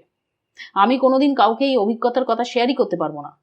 কাউকে কোনোদিন জানাতেই পারবো না যে কি ভয়ঙ্কর ক্রাইসিসের মধ্যে দিয়ে আমি গেছি। আজীবন এই চূড়ান্ত ঘৃণ্য লজ্জাজনক একটা অভিজ্ঞতা আমাকে গোপন রাখতে হবে। Otherwise I will be a clown to the society. Sir, Arnab শান্তস্বরে বলে, প্লিজ আপনি আর ওসব মনে করবেন না। কি মনে করবো না? অধিরাজ প্রচণ্ড রাগে ফেটে পড়ে। সবসময় আমার মনের ভেতর ওই লোকটা হেঁটে বেড়াচ্ছে, জানো তুমি? তোমাদের মধ্যে কেউ পেছন থেকে ছুঁলে আমার মনে হয় ওই লোকটাই ছুটছে। কিছু বলতে পারছি না। তোমরা সবাই আমায় হাসির খোরাক বানাবে, তাই ভয়ে চুপ করে থাকি। কিন্তু জীবনে এই প্রথম আমি ভয় পাচ্ছি অর্ণব। কোনো পুরুষের ছায়া দেখলেও আমি আঁতকে উঠছি। মনে হচ্ছে ওই লোকটা আমাকে ফের... বলতে বলতেই দুহাতে নিজের মাথাটা সে চেপে ধরল। মাথার চুল টেনে ধরে বলল, আমি কি পাগল হয়ে যাচ্ছি? যত ভাবছি ভুলে যাব, ততই ভুলতে পারছি না। আমি আমি আমি ঠিক পাগল হয়ে যাব এবার। উপায় নেই। অর্ণবের কাছে ডক্টর চ্যাটার্জির দেওয়া সেডেটিভটা তখনও ছিল। সে আর একটা কথাও না বাড়িয়ে সঙ্গে সঙ্গে খ্যাঁচ করে বসিয়ে দিল। অধিরাজ বিস্মিত, মর্মান্তিক দৃষ্টিতে তাকায়। এ কি? Sorry sir. সে অধিরাজের দু কাঁধে চাপ দিয়ে তাকে শুয়ে পড়তে বাধ্য করল। আপনার এখন রেস্ট দরকার। কিন্তু প্লিজ স্যার, আপনি ঘুমানোর চেষ্টা করুন। যতক্ষণ না অধিরাজ শান্ত হয়ে ঘুমিয়ে পড়েছিল, ততক্ষণ তার পাশেই স্থির হয়ে বসেছিল অর্ণব। তার মুখে চরম আক্ষেপ। সত্যি এই বিশ্রী ঘটনাটা ক্রমাগতই অধিরাজের মনের মধ্যে জাঁকিয়ে বসছে। এমনকি সেডেটিভ দেয়া সত্ত্বেও ঘুমের মধ্যে চমকে চমকে সে উঠছে। অর্ণব আর থাকতে না পেরে অবস্থাটা ডক্টর চ্যাটার্জিকে ডেকে এনে দেখায়। তিনি অধিরাজের ঘরমাক্ত ভয়ার্ত মুখের দিকে তাকিয়ে থেকে বললেন, এটা হওয়াই স্বাভাবিক, আর এই ট্রমা থেকে সহজে বেরোতেও পারবে না। আমি একটি ছেলেকে দেখেছিলাম যে শৈশবে মলেস্টেড হয়েছিল। যখন ঘটনাটা ঘটে তখন তার বয়স এই 7 কি 8। কিন্তু সে ছেলে জীবনেও বিয়ে করেনি, লজ্জায় অভিজ্ঞতার কথা কাউকে বলতেও পারেনি। কিন্তু রাজাকে টাচ করলে ও যেমন ছিটকে যায়, সেই ছেলে একদম কোল্ড হয়ে যেত। সেক্স জিনিসটাই তার কাছে একটা দুর্বিষহ জিনিস হয়ে উঠেছিল। ভালোবাসার মানুষকে সে চুমু খেতে পারতো না, স্পর্শ করতে পারতো না, কারণ সে ভাবতেই পারতো না যে সেক্স জিনিসটা সুন্দর হতে পারে। ওর কাছে সেক্সটা আতঙ্কেরই আরেক নাম, ফোবিয়া। আর কনজুগাল লাইফ অত্যাচার, সেই ছোট্ট শিশুগুলোর কথা একবার ভেবে দেখো তো, যাদের উপর এই জিনিসটা হয়। বাচ্চা মেয়েদের ক্ষেত্রে তবু ছাড় আছে, কারণ তারা মেয়ে, কিন্তু বাচ্চা ছেলেগুলোর কথা কে শুনবে? লজ্জার মাথা খেয়ে কাউকে কিছু বলতেও পারে না। যদি বা সহ্য করতে না পেরে বলেও ফেলে, ছেলের রেপের কথা শুনে লোকে হাসবে ভেবে বাবা মায়েরাও চুপ চুপ করে বেচারিকে চুপ করিয়ে দেয়। ছেলেগুলো নিজের মনে মনেই গুমড়ে মরে। এটাই আমাদের সমাজ অর্ণব। আর এই মুহূর্তে সেই সামাজিক ব্লান্ডারের সুদূর প্রসারী ফলাফলটা তো তুমি দেখতেই পাচ্ছ। রাজা ঠিকই বলেছে, এই ক্রিমিনালের পাস্ট হিস্ট্রিতে নির্ঘাত সেক্সুয়াল মলেস্টেশন আছে। স্যারের ক্ষেত্রেও কি এরকম কোনো ফোবিয়া? হ্যাঁ, হতেই পারে। একই সর্বনাশিনী কেসে বেচারি প্রিয়া বাজাজের ধাক্কাটা হজম করে উঠতে পারেন, তার উপর শিশির সেনও বেছে বেছে এই কেসটাই দিয়েছেন। ওর মনের অবস্থা আমরা কেউ ভাবতেও পারছি না অর্ণব। সেই ছেলেটির মতন ও স্পর্শকাতর অবস্থাতেই আছে। তাড়াতাড়ি এই অবস্থা থেকে টেনে বের না করলে এর এফেক্টটা অনেক দূর যাবে।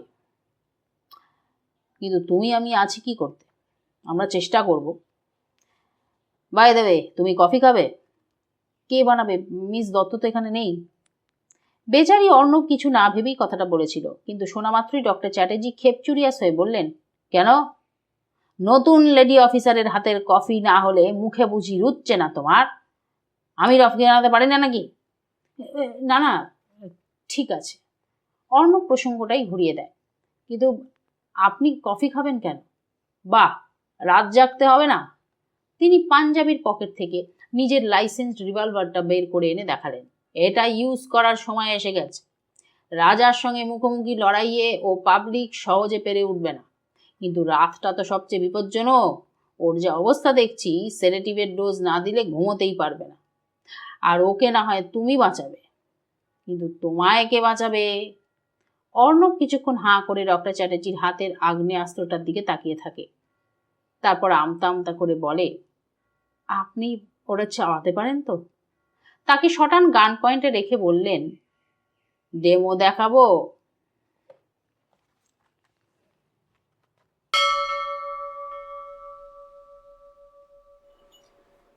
সেদিন রাত থেকেই দুজন সশস্ত্র প্রহরী হয়ে সতর্ক টহল দিয়ে বেড়াচ্ছে। গোটা বাড়িতে এক তরুণ আর এক প্রৌঢ় সারা রাত হাতে গুলি ভরা রিভলভার নিয়ে পাহারা দিয়ে বেড়ায়। দুজনের মনেই দৃঢ় প্রতিজ্ঞা, প্রাণ থাকতে কিছুতেই আততায়ীকে অধিরাজের ধারে কাছেও ঘেঁষতে দেবে না। তার জন্য অন্তত তাকে আরও দুটো যুদ্ধ করতে হবে। অর্ণব বা ডক্টর চ্যাটার্জির জানা নেই যে সেডেটিভের ডোজ দেওয়া সত্ত্বেও তৃতীয় মানুষটা মধ্যরাতে ঘরমাক্ত কলেবরে হাঁপাতে হাঁপাতে ঘুম ভেঙে উঠে বসে। যখন তারা দুজন টহল দিতে ব্যস্ত, তখন সেও বিছানায় বালিশ কোলবালিশ দিয়ে নকল মানুষ সাজিয়ে ব্ল্যাঙ্কেট চাপা দিয়ে রিভলভার নিয়ে নিজের ঘর থেকে বেরিয়ে আসে। নিশ্চুপে দীর্ঘদেহী মানুষটা অর্ণব আর ডক্টর চ্যাটার্জির ওপর ওদের অলক্ষ্যেই সতর্ক নজর রাখছে। ওদের কারোর ওপর আততায়ীর অভিশপ্ত দৃষ্টি সে পড়তে দেবে না। কাউন্টডাউন অবশ্য থেমে নেই।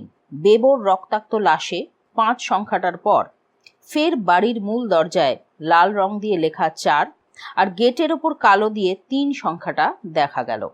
অপরাধী বাড়ির ভেতরে ঢোকার চেষ্টা ঠিকই করছে না, অথচ প্রতি মুহূর্তে নিজের অস্তিত্বটা বুঝিয়ে দিচ্ছে। মিডিয়ায় উত্তেজনা ক্রমশ বাড়ছে। অধিরাজ বিরক্ত হয়ে ফোন অফ করে রেখেছে, কিন্তু অর্ণবের ফোন দিন রাত পাগলের মতন বাজছে। বিশেষ করে রোজ ভোরের আলো ফোটার আগেই অধিরাজের মায়ের কান্না জড়ানো স্বর ভেসে আসে ফোনের ওপার থেকে। আমার ছেলেটা বেঁচে আছে তো অর্ণব? অর্ণব খুব চাপা স্বরে বলে, উনি ঠিকই আছেন কাকিমা, উনি ঘুমোচ্ছেন। তুমি ওর সঙ্গে আছো তো? হ্যাঁ।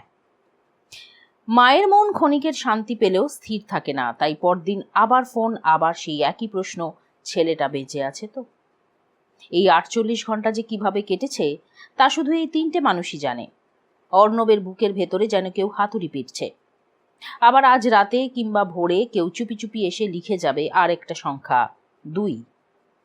ওদিকে অধীরাজ তখনও চিন্তামগ্ন, তার চোখ বুজে এসেছে, আঙুলগুলো স্থির, মাথার মধ্যে পবিত্রর প্রশ্নটা এসে ধাক্কা মারছে, লোকটা জ্যোতিষী না স্বয়ং ঈশ্বর? অর্ণব আর ডক্টর চ্যাটার্জি বেশ কিছুক্ষণ মগ্ন মৈনাক হয়ে বসে রইলেন। এখন কোনো কথা বললেই অধীরাজ নিঘাত খ্যাঁক করে উঠবে। ওদিকে ফরেন্সিক এক্সপার্টের আবার চুপ করে বসে থাকা স্বভাবে নেই। তিনি অর্ণবকে ফিসফিস করে বললেন, খাবার কে অর্ডার করেছে? তুমি করলে ঠিক আছে, রাজা করলে আজকে কপালে হরি মটর। অর্ণব ইশারায় তাকে আশ্বস্ত করে যে ডিনারটা সেই অর্ডার করেছে। আপাতত তিনি যেন চুপ করেন, নয়তো কপালে দুঃখ আছে। অর্ণব এতক্ষণ সোফায় দেহটাকে শিথিল করে বসেছিল অধীরাজ, এবার বিদ্যুৎস্পৃশ্যের মতন লাফ মেরে উঠে বসেছে। রাবণের ছবিটায় কোনো অসঙ্গতি দেখতে পাচ্ছ? ঘুরে ফিরে সেই রাবণেই এসে কাঁটাটা আটকালো। অর্ণব অবাক। না তো স্যার। এত বড় গোলমালটা দেখনি? অধীরাজ উত্তেজিত। আজ পর্যন্ত কোনো ছবিতে রাবণকে গোঁফ ছাড়া দেখেছ? হে রাম! ডক্টর চ্যাটার্জি টাক চাপড়ালেন। এখানে তো রাবণের মুখটাই স্পষ্ট দেখা যাচ্ছে না, গোঁফটা কি করে দেখব? 9টা মাথায় দেখা যাচ্ছে না, কিন্তু ওই কোণের মাথাটা দেখুন। সে আঙুল দিয়ে সর্বশেষ মাথাটা চিহ্নিত করে। ওই মাথাটায় খানিকটা হলেও রাবণের মুখটা দেখা যাচ্ছে। ডক্টর চ্যাটার্জি আর অর্ণব সবিস্ময়ে দেখল, সত্যি 10 নম্বর মাথায় রাবণের গোঁফ নেই। একটা মাথায় যখন গোঁফ নেই, তখন বাকি 9টা মাথাতেও নেই।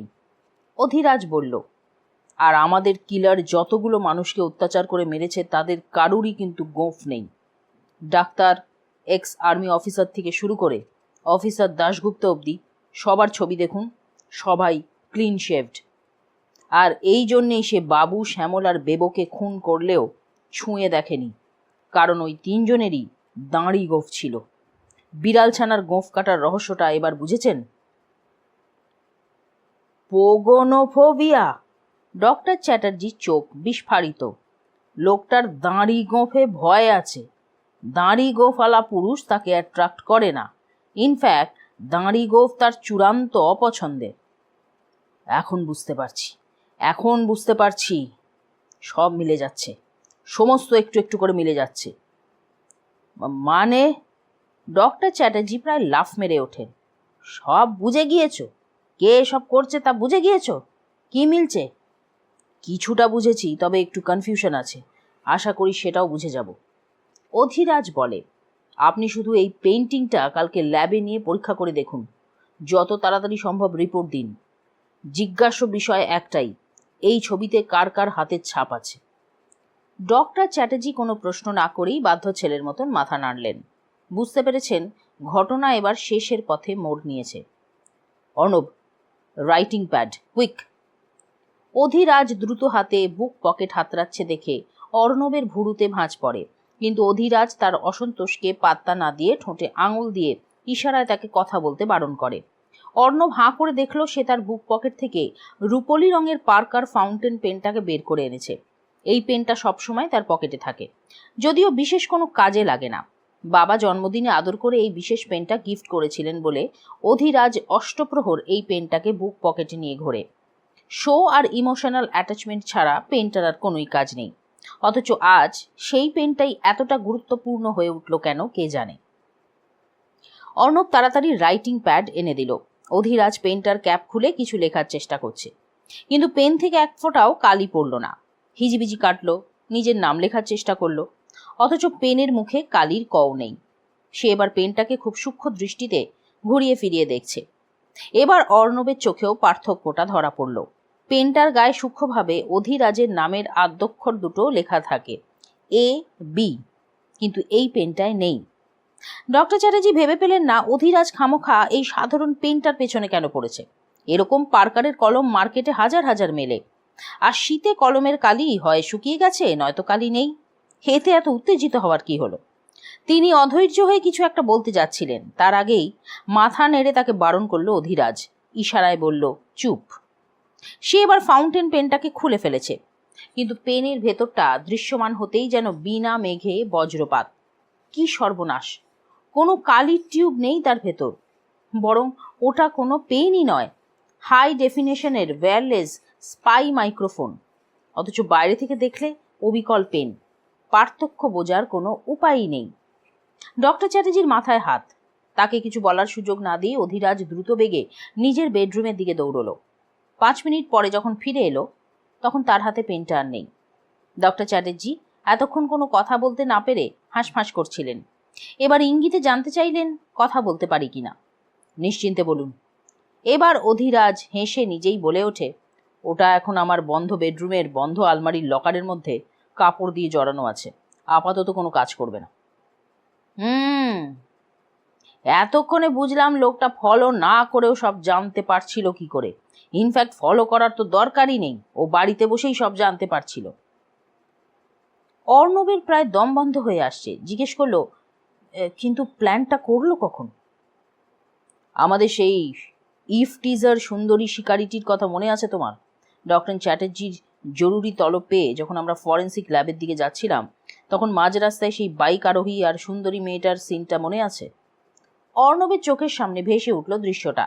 এক বাইক আরোহী একটি মেয়েকে রাস্তায় অশ্লীল গান গেয়ে টিজ করছিল। মেয়েটা জড়িয়ে ধরেছিল অধিরাজকে। অর্ণবের মনে হচ্ছিল সে এখনই অজ্ঞান হয়ে পড়ে যাবে। এই জন্যেই সেই সুন্দরী একেবারে সাপটে ধরেছিল অধিরাজকে। তখনই পেনটা পাল্টানোর সুযোগ পেয়ে গিয়েছে। অথচ দৃশ্যটা এতটাই স্বাভাবিক, মেয়েটার মনস্তাত্ত্বিক দিক থেকে এবং মানবিক দিক থেকে এতটাই স্বতঃস্ফূর্ত যে একটুও সন্দেহ হয়নি। কি মারাত্মক প্ল্যানিং! তার মানে ওই ইফ টিজারই। বিস্ময়ের পর বিস্ময়। অর্ণব আর কথা বলতে পারে না, তার সমস্ত শব্দ হারিয়ে যাচ্ছে। অধিরাজ হাসছে। না, তিনি নন। তিনি তো তখন বাবুর মেকআপে বসেছিলেন, তবে তার অত্যন্ত গুণমুগ্ধ সাগরেদ, অথবা বলতে পারো ভাড়া করা প্রফেশনাল অ্যাক্টর অ্যাক্ট্রেস। একটাটি মোক্ষম পাঁচখানাও সহ্য করেছেন। কি ডেডিকেশন! ও ছেলে যদি হাজতে না যায় তবে অস্কার জিতবেই। মানে মানে অর্ণব এক কথায় স্পিচলেস। অধিরাজ মাথা নাড়ল। গোটা সিনটাই একটা বানানো ব্যাপার ছিল। আমাদের অপরাধীর প্যাটার্নটা দেখো। সে পাগল হোক, হিংস্র হোক, ফুল প্রুফ প্ল্যানিং ছাড়া সে মাঠেই নামে না। শিশির সেন যেদিন প্রেস কনফারেন্স করেছিলেন সেদিন থেকেই সম্ভবত আমরা তার র্যাডারে ছিলাম, কিন্তু তার ফলো করার প্যাটার্নটা আগের অফিসাররা ধরতে পারেননি বলে সে সেফ ছিল। কিন্তু অফিসার দাশগুপ্তর কল্যাণে তার এই স্পেশালিটিটা এখন সর্বজনবিদিত। তাই 32 বছর পরে চান্সই নেয়নি কোনো। এমন একটা সিকোয়েন্স ক্রিয়েট করলো যে আমরা ফেঁসে গেলাম। সে নির্ঘাত আমাকে খুব খুঁটিয়ে খুঁটিয়ে লক্ষ্য করেছিল। দেখেছিল এই পেনটা সবসময় আমার বুক পকেটে থাকে। তার ভাড়া করা দেবাদেবী দুজনেই সমান তালে অস্কার উইনিং অভিনয় করেছেন। সেদিন মেয়েটা আমার বুক পকেটের অ্যাক্সেসটা পেয়ে পেনটা রিপ্লেস করেছিল। আর পায় কে? আমরা এখানে বসে ভেবে মরছি সে বেটা কোথা থেকে সমস্ত ইনফরমেশন পাচ্ছে। সব সময় সতর্ক থাকছি যে কোথা থেকে ফলো করছে। ওদিকে বাবু ইয়ারসেট লাগিয়ে দিব্যি সব কথা শুনছেন। সে মাথা নাড়ে। লোকটাকে যে কি বলবো তাই ভাবছি, ডেঞ্জারাস না জিনিয়াস। তার মানে সেদিন যে ভার্মিলিয়ন রোডের কেসটা হয়েছিল সেটা পুরো অ্যাক্টিং? ওটা আসলে স্পাই মাইক্রোফোন লাগানোর প্ল্যানিং ছিল? পুরো আস্ত স্ক্রিপ্ট লিখে ডিরেকশনও দিয়েছে? ডক্টর চ্যাটার্জি একটা সজোরে শ্বাস টানলেন। ও বাবা, এ তো সর্বগুণে রাধিকা দেখছি। মেয়েটার মুখ বা লোকটার মুখ তোমার মনে আছে অর্ণব? অর্ণব পেন্ডুলামের মতন দুদিকে মাথা নাড়ে। এমন হিস্ট্রি শিটার আর তাদের শিকারকে তো প্রায়ই দেখছে। দুনিয়ায় ইফটিজার আর বিপন্ন মেয়ের অভাব তো নেই, কতজনকে মনে রাখবে? তাছাড়া ল্যাম্পপোস্টের আলোয় কতটুকুই বা দেখা যায়। মেয়েটা তো নিজের বাড়ির ডিরেকশনও দিয়েছিল। ডিরেকশন দিয়েছিল ঠিকই, কিন্তু কার বাড়ি সেটা তো জানা নেই। মেয়েটাকে আমরা বাড়ির সামনে নামিয়ে দিয়েছিলাম, ও বাড়িতে ঢুকেছিল কিনা সেটা তো দেখিনি। কিন্তু লোকটাকে তো থানায় ডাম্প করেছিলাম। অর্ণব উত্তেজিত। সেখানে তো কেউ না কেউ দেখবে। নিশ্চয়ই দেখেছে, কিন্তু হুলিয়া জানতে যাওয়াটা পর্যশ্রম। তুমি লক্ষ্য করনি, কিন্তু আমি দেখেছি। লোকটার গালে দাড়ি ছিল, নকল হওয়ার সম্ভাবনা প্রবল। কিন্তু লোকটাকে আমি নিজে আলিপুর পুলিশ স্টেশনে বসিয়ে দিয়ে এসেছিলাম। অর্ণবের তবু বিশ্বাস হয় না। অধিরাজ ফের সোফায় এলিয়ে পড়ে পা টিকটিক করে বলল, আলিপুর পুলিশ স্টেশনে ফোন করে খোঁজ নাও লোকটা সেখানেই আছে না কেটে পড়েছে। আমার ধারণা সে এখন ফাটকে নেই। অর্ণব পুলিশ স্টেশনে ফোন করলো। এসআই সাহেব ফোন তুললেন এবং সবিনয় জানালেন যে ইফটিজারটিকে তারা থানায় রেখে এসেছিল। কিছুক্ষণ পরেই স্বয়ং অভিযোগকারিণী সুন্দরী মেয়েটি তাকে ছাড়িয়ে নিয়ে গিয়েছে। মেয়েটির বক্তব্য, ছেলেটি তার প্রেমিক। দুজনের মধ্যে একটা ভুল বোঝাবুঝি হয়েছিল আর রাগারাগি হয়েছিল, তার ফলেই নাকি এরকম ঘটনা ঘটেছে। মেয়েটি ছেলেটিকে টাইট দিতে চেয়েছিল। উপস্থিত অফিসাররা অর্ণব বা অধিরাজের সঙ্গে যোগাযোগ করতেই যাচ্ছিল। মেয়েটি প্রায় পায়ে পড়ে ক্ষমা চাওয়ায় তারা আর তাদের ডিস্টার্ব করেনি। সুন্দর মুখের জয় সর্বত্র। অর্ণব স্পষ্ট বুঝল আসলে কে কাকে টাইট দিয়েছে। মুখে বলল, ছেলেটি বা মেয়েটির কোনো ছবি আছে আপনাদের কাছে বা সিসিটিভি ফুটেজ? সিসিটিভি ফুটেজ আছে স্যার। অর্ণব সবে বলতেই যাচ্ছিল আমি এখনই আসছি, কিন্তু তার আগেই তার মোবাইলটা কেড়ে নিয়ে অধিরাজ বলল, thanks for the information officer. Actually ওই মেয়েটিকে অর্ণবের বিশেষ পছন্দ হয়েছে, সেই জন্য খোঁজ খবর নিচ্ছিল, আর কোনো কারণ নেই। Good night. একে বলে মহা গুগলি। অর্ণব কোনো মতে বলল, এ কি করলেন স্যার? ছেলেটার মেয়েটার ফুটেজটা তো ওখানে ছিল, ওদের ধরা যেত। তুমি মাটি করবে দেখছি। অধিরাজের মেজাজ এবার কিঞ্চিত লঘু। ছেলেটার মেয়েটার খোঁজ পড়লে আমাদের শ্রীমান জেনে যাবেন না যে তার প্যাঁচটা আমরা ধরেছি? আমি এই মুহূর্তে তাকে মোটেই জানাতে চাই না। কিন্তু ধরলে কি করে সেটা একটু বলবে? ডক্টর চ্যাটার্জি বলেন, আমার মাথাতেও তো এই সম্ভাবনা আসেনি।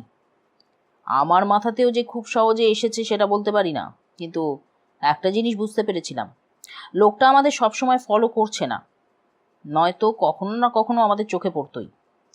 যদি ফলো করে থাকে তবে স্লটার হাউসের রেডের কথা, আমি যে তোমাদের প্রায় গালাগালি দিয়েই তাড়িয়েছি, বাড়িতে একা আছি, বা বেবো ব্রিগাঞ্জাকে খোঁজার কথা, এসব তার জানারই কথা না। কারণ এর মধ্যে সবকটা হয় আমি নিজের বাড়িতে বা এডিজি সেনের বাড়িতে বসে বলেছি, আর নয়তো গাড়িতে বসে বলেছি। ফলো করলে লোকগুলোকে দেখা যায়, কিন্তু তাদের কথা তো শোনা যায় না। কিন্তু ওই মক্কেল আমাদের কথা শুনছে, আর তার ক্রাইম করার ধরনে যেরকম স্পাইংয়ের প্যাটার্ন দেখা যাচ্ছে, তাতে একখানা বাঘের অস্তিত্ব থাকা তো অসম্ভব ছিল না। কিন্তু সে বাঘ তো যে কোনো জায়গাতেই থাকতে পারতো, মানে পেয়নি কেন? সে তোমার বেডরুম অবধি হানা দিয়েছিল, তো সেখানেও তো ফিট করতে পারতো। $1,000,000 কোয়েশ্চেন করেছেন। অধিরাজ সব প্রশংসভাবে ভুরু নাচায়।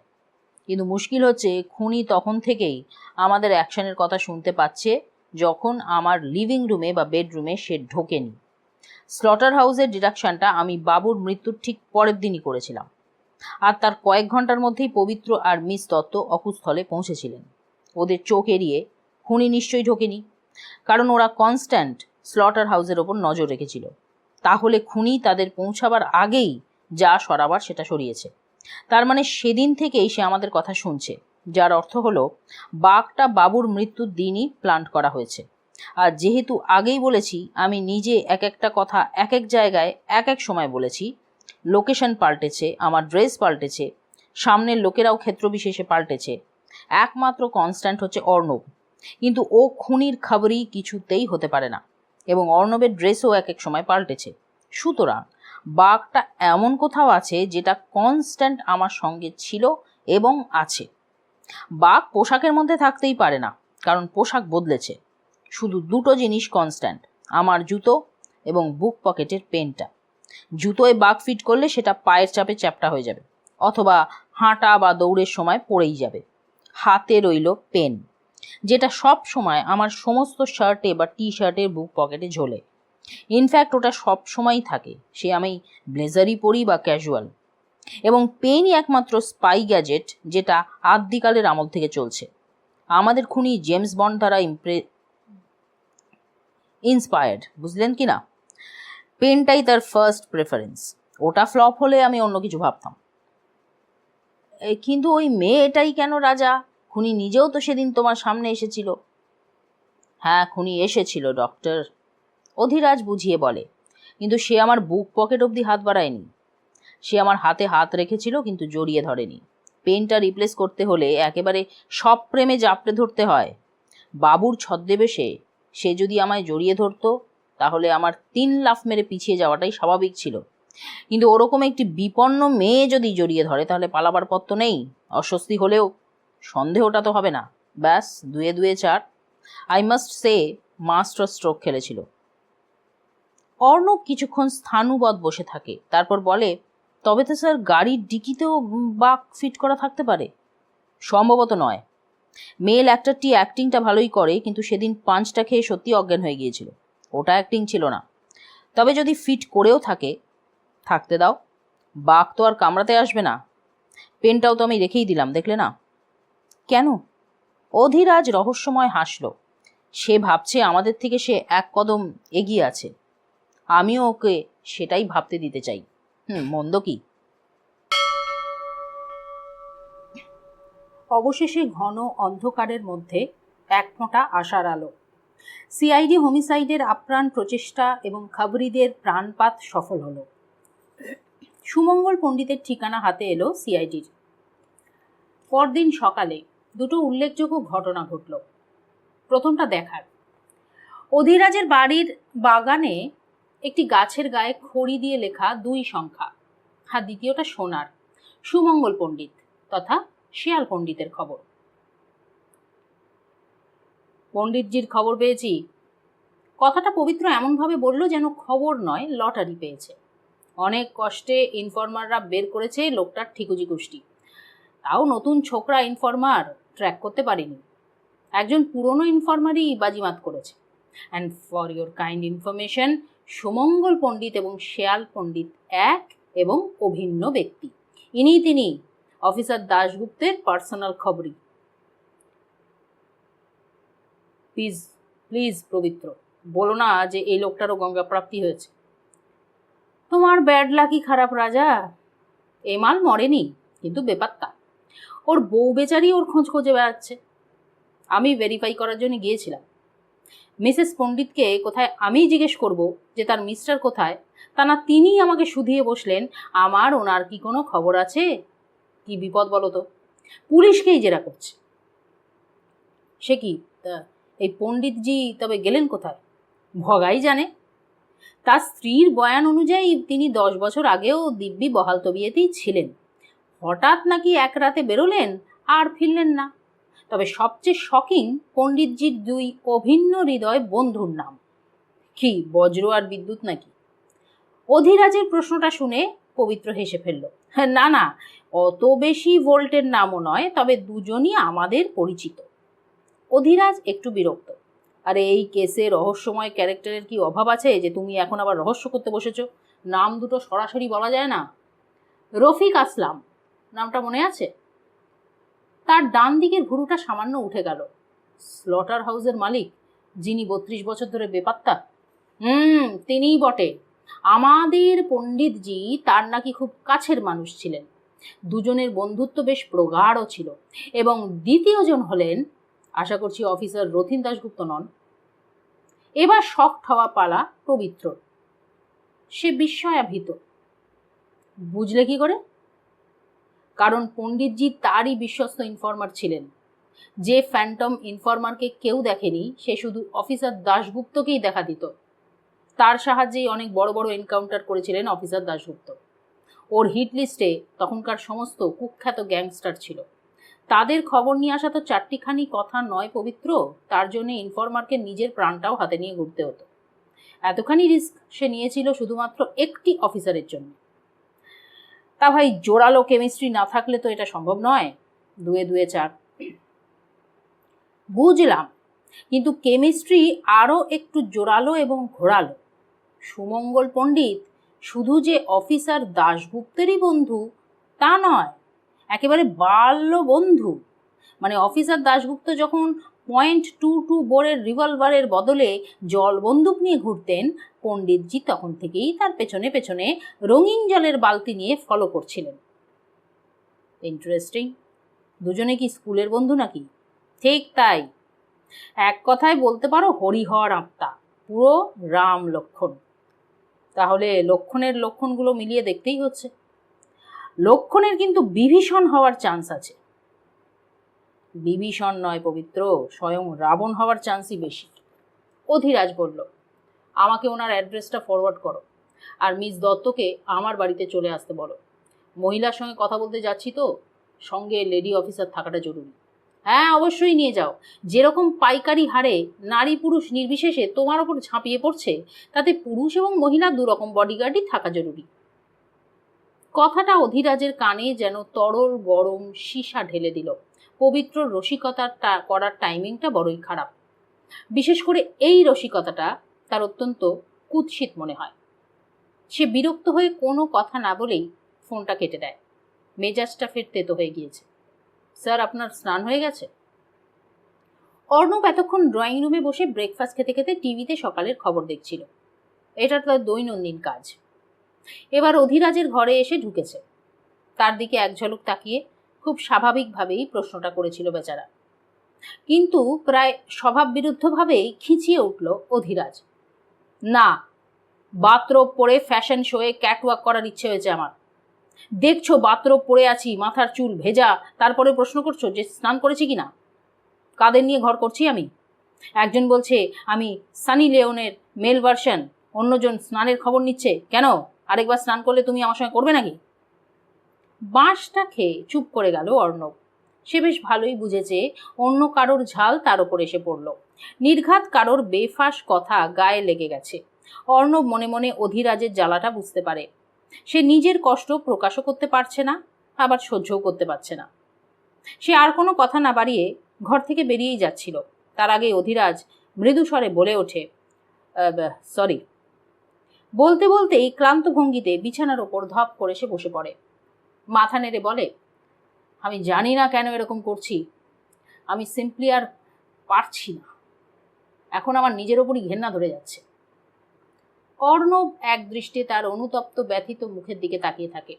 তার ষষ্ঠ ইন্দ্রিয় বলছিল এই লোকটা এবার অসুস্থ হয়ে পড়বে। খাওয়া দাওয়া ঠিকমতো করছে না, ঘুমিয়ে শান্তি নেই, সবসময় বিরক্ত হয়ে আছে। আপ্রাণ চেষ্টা করছে নিজের স্বতঃস্ফূর্ত স্বভাবে ফিরে যাওয়ার জন্যে, কিন্তু পারছে না। নিজেকে স্বাভাবিক রাখার জন্য প্রতি মুহূর্তে নিজের সঙ্গেই লড়াই করতে হচ্ছে তাকে। তার উপর আবার খুনির কাউন্টডাউন। অর্ণব মনে মনে অধিরাজকে হ্যাটসঅ্যাপ জানায়। এই লোকটার নাম অধিরাজ ব্যানার্জি বলেই এখনো ময়দানে টিকে আছে। অন্য কেউ হলে রিটায়ার্ড হার্ট হয়ে হাত তুলে দিয়ে প্যাভিলিয়নে ফিরে যেত। এই অদম্য বর্ন ফাইটারকে শুধু এজন্যই ভালোবাসতে এবং শ্রদ্ধা করতে ইচ্ছে করে।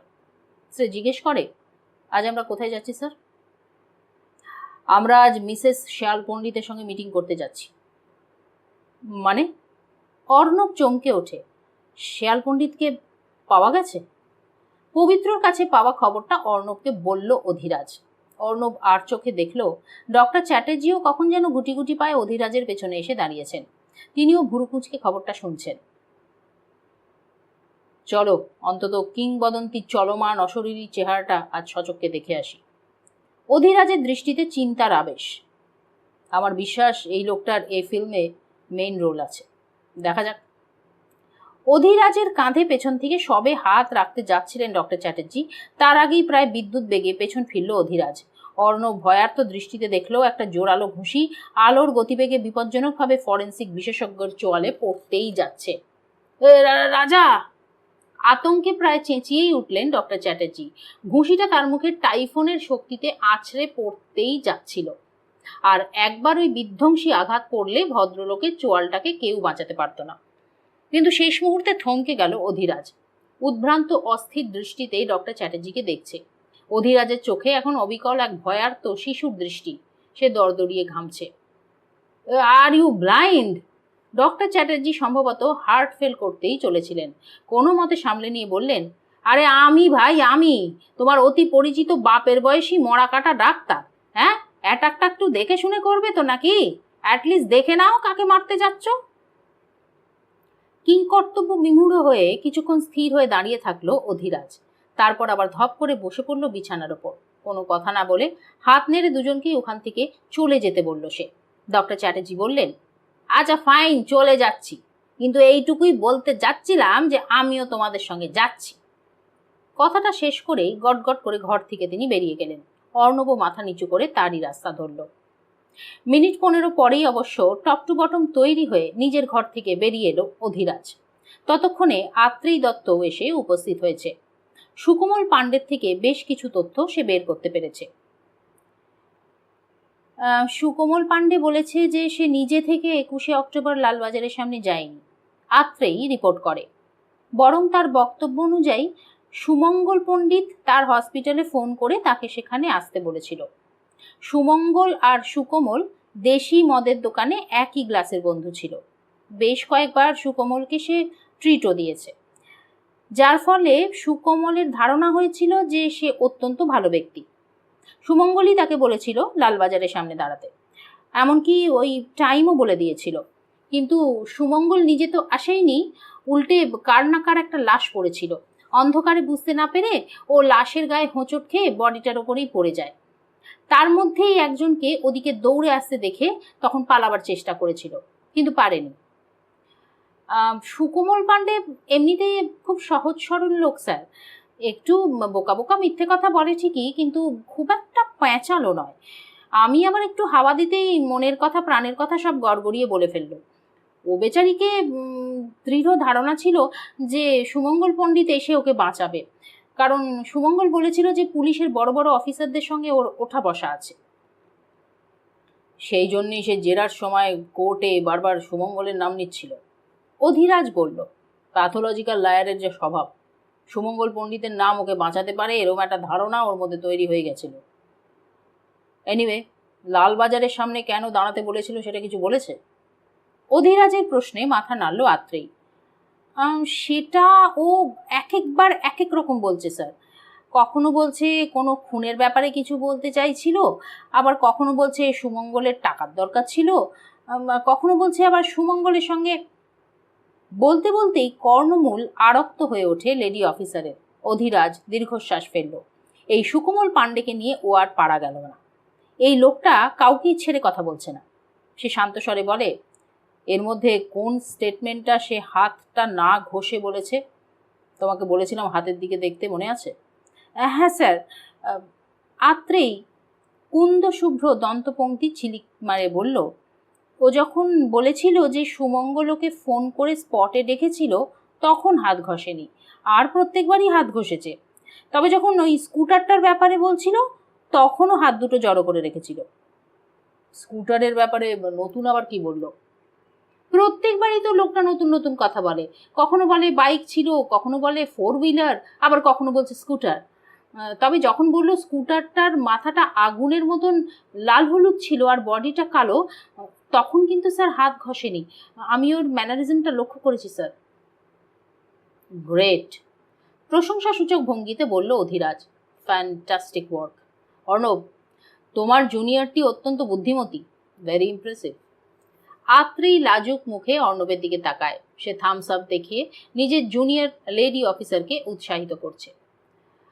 মিস দত্ত, মিসেস পণ্ডিত বলেছেন যে তার স্বামী নিরুদ্দেশ। কথাটা সত্যি হতেও পারে, নাও পারে। পুরো বাড়িটা ভালো করে সার্চ করবেন।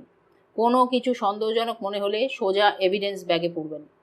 ভদ্রমহিলা কিন্তু আপত্তি করলেও শুনবেন না। আর যদি হিস্ট্রিক হয়ে যায় তাহলে সামলানোর দায়িত্ব আপনার। ডক্টর, আপনি যাচ্ছেন যখন, তখন সমস্ত এভিডেন্স নিয়ে সোজা ল্যাবেই যাবেন। দেখুন, সময় নেই।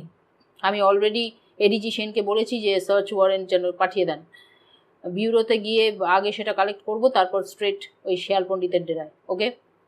অর্ণব লক্ষ্য করলো অধিরাজের শার্টের বুক পকেটে পার্কার পেনটা ফের শোভা পাচ্ছে। Okay sir. অবিকল অর্ণবের মতোই উত্তর দিল আত্রেয়ী দত্ত।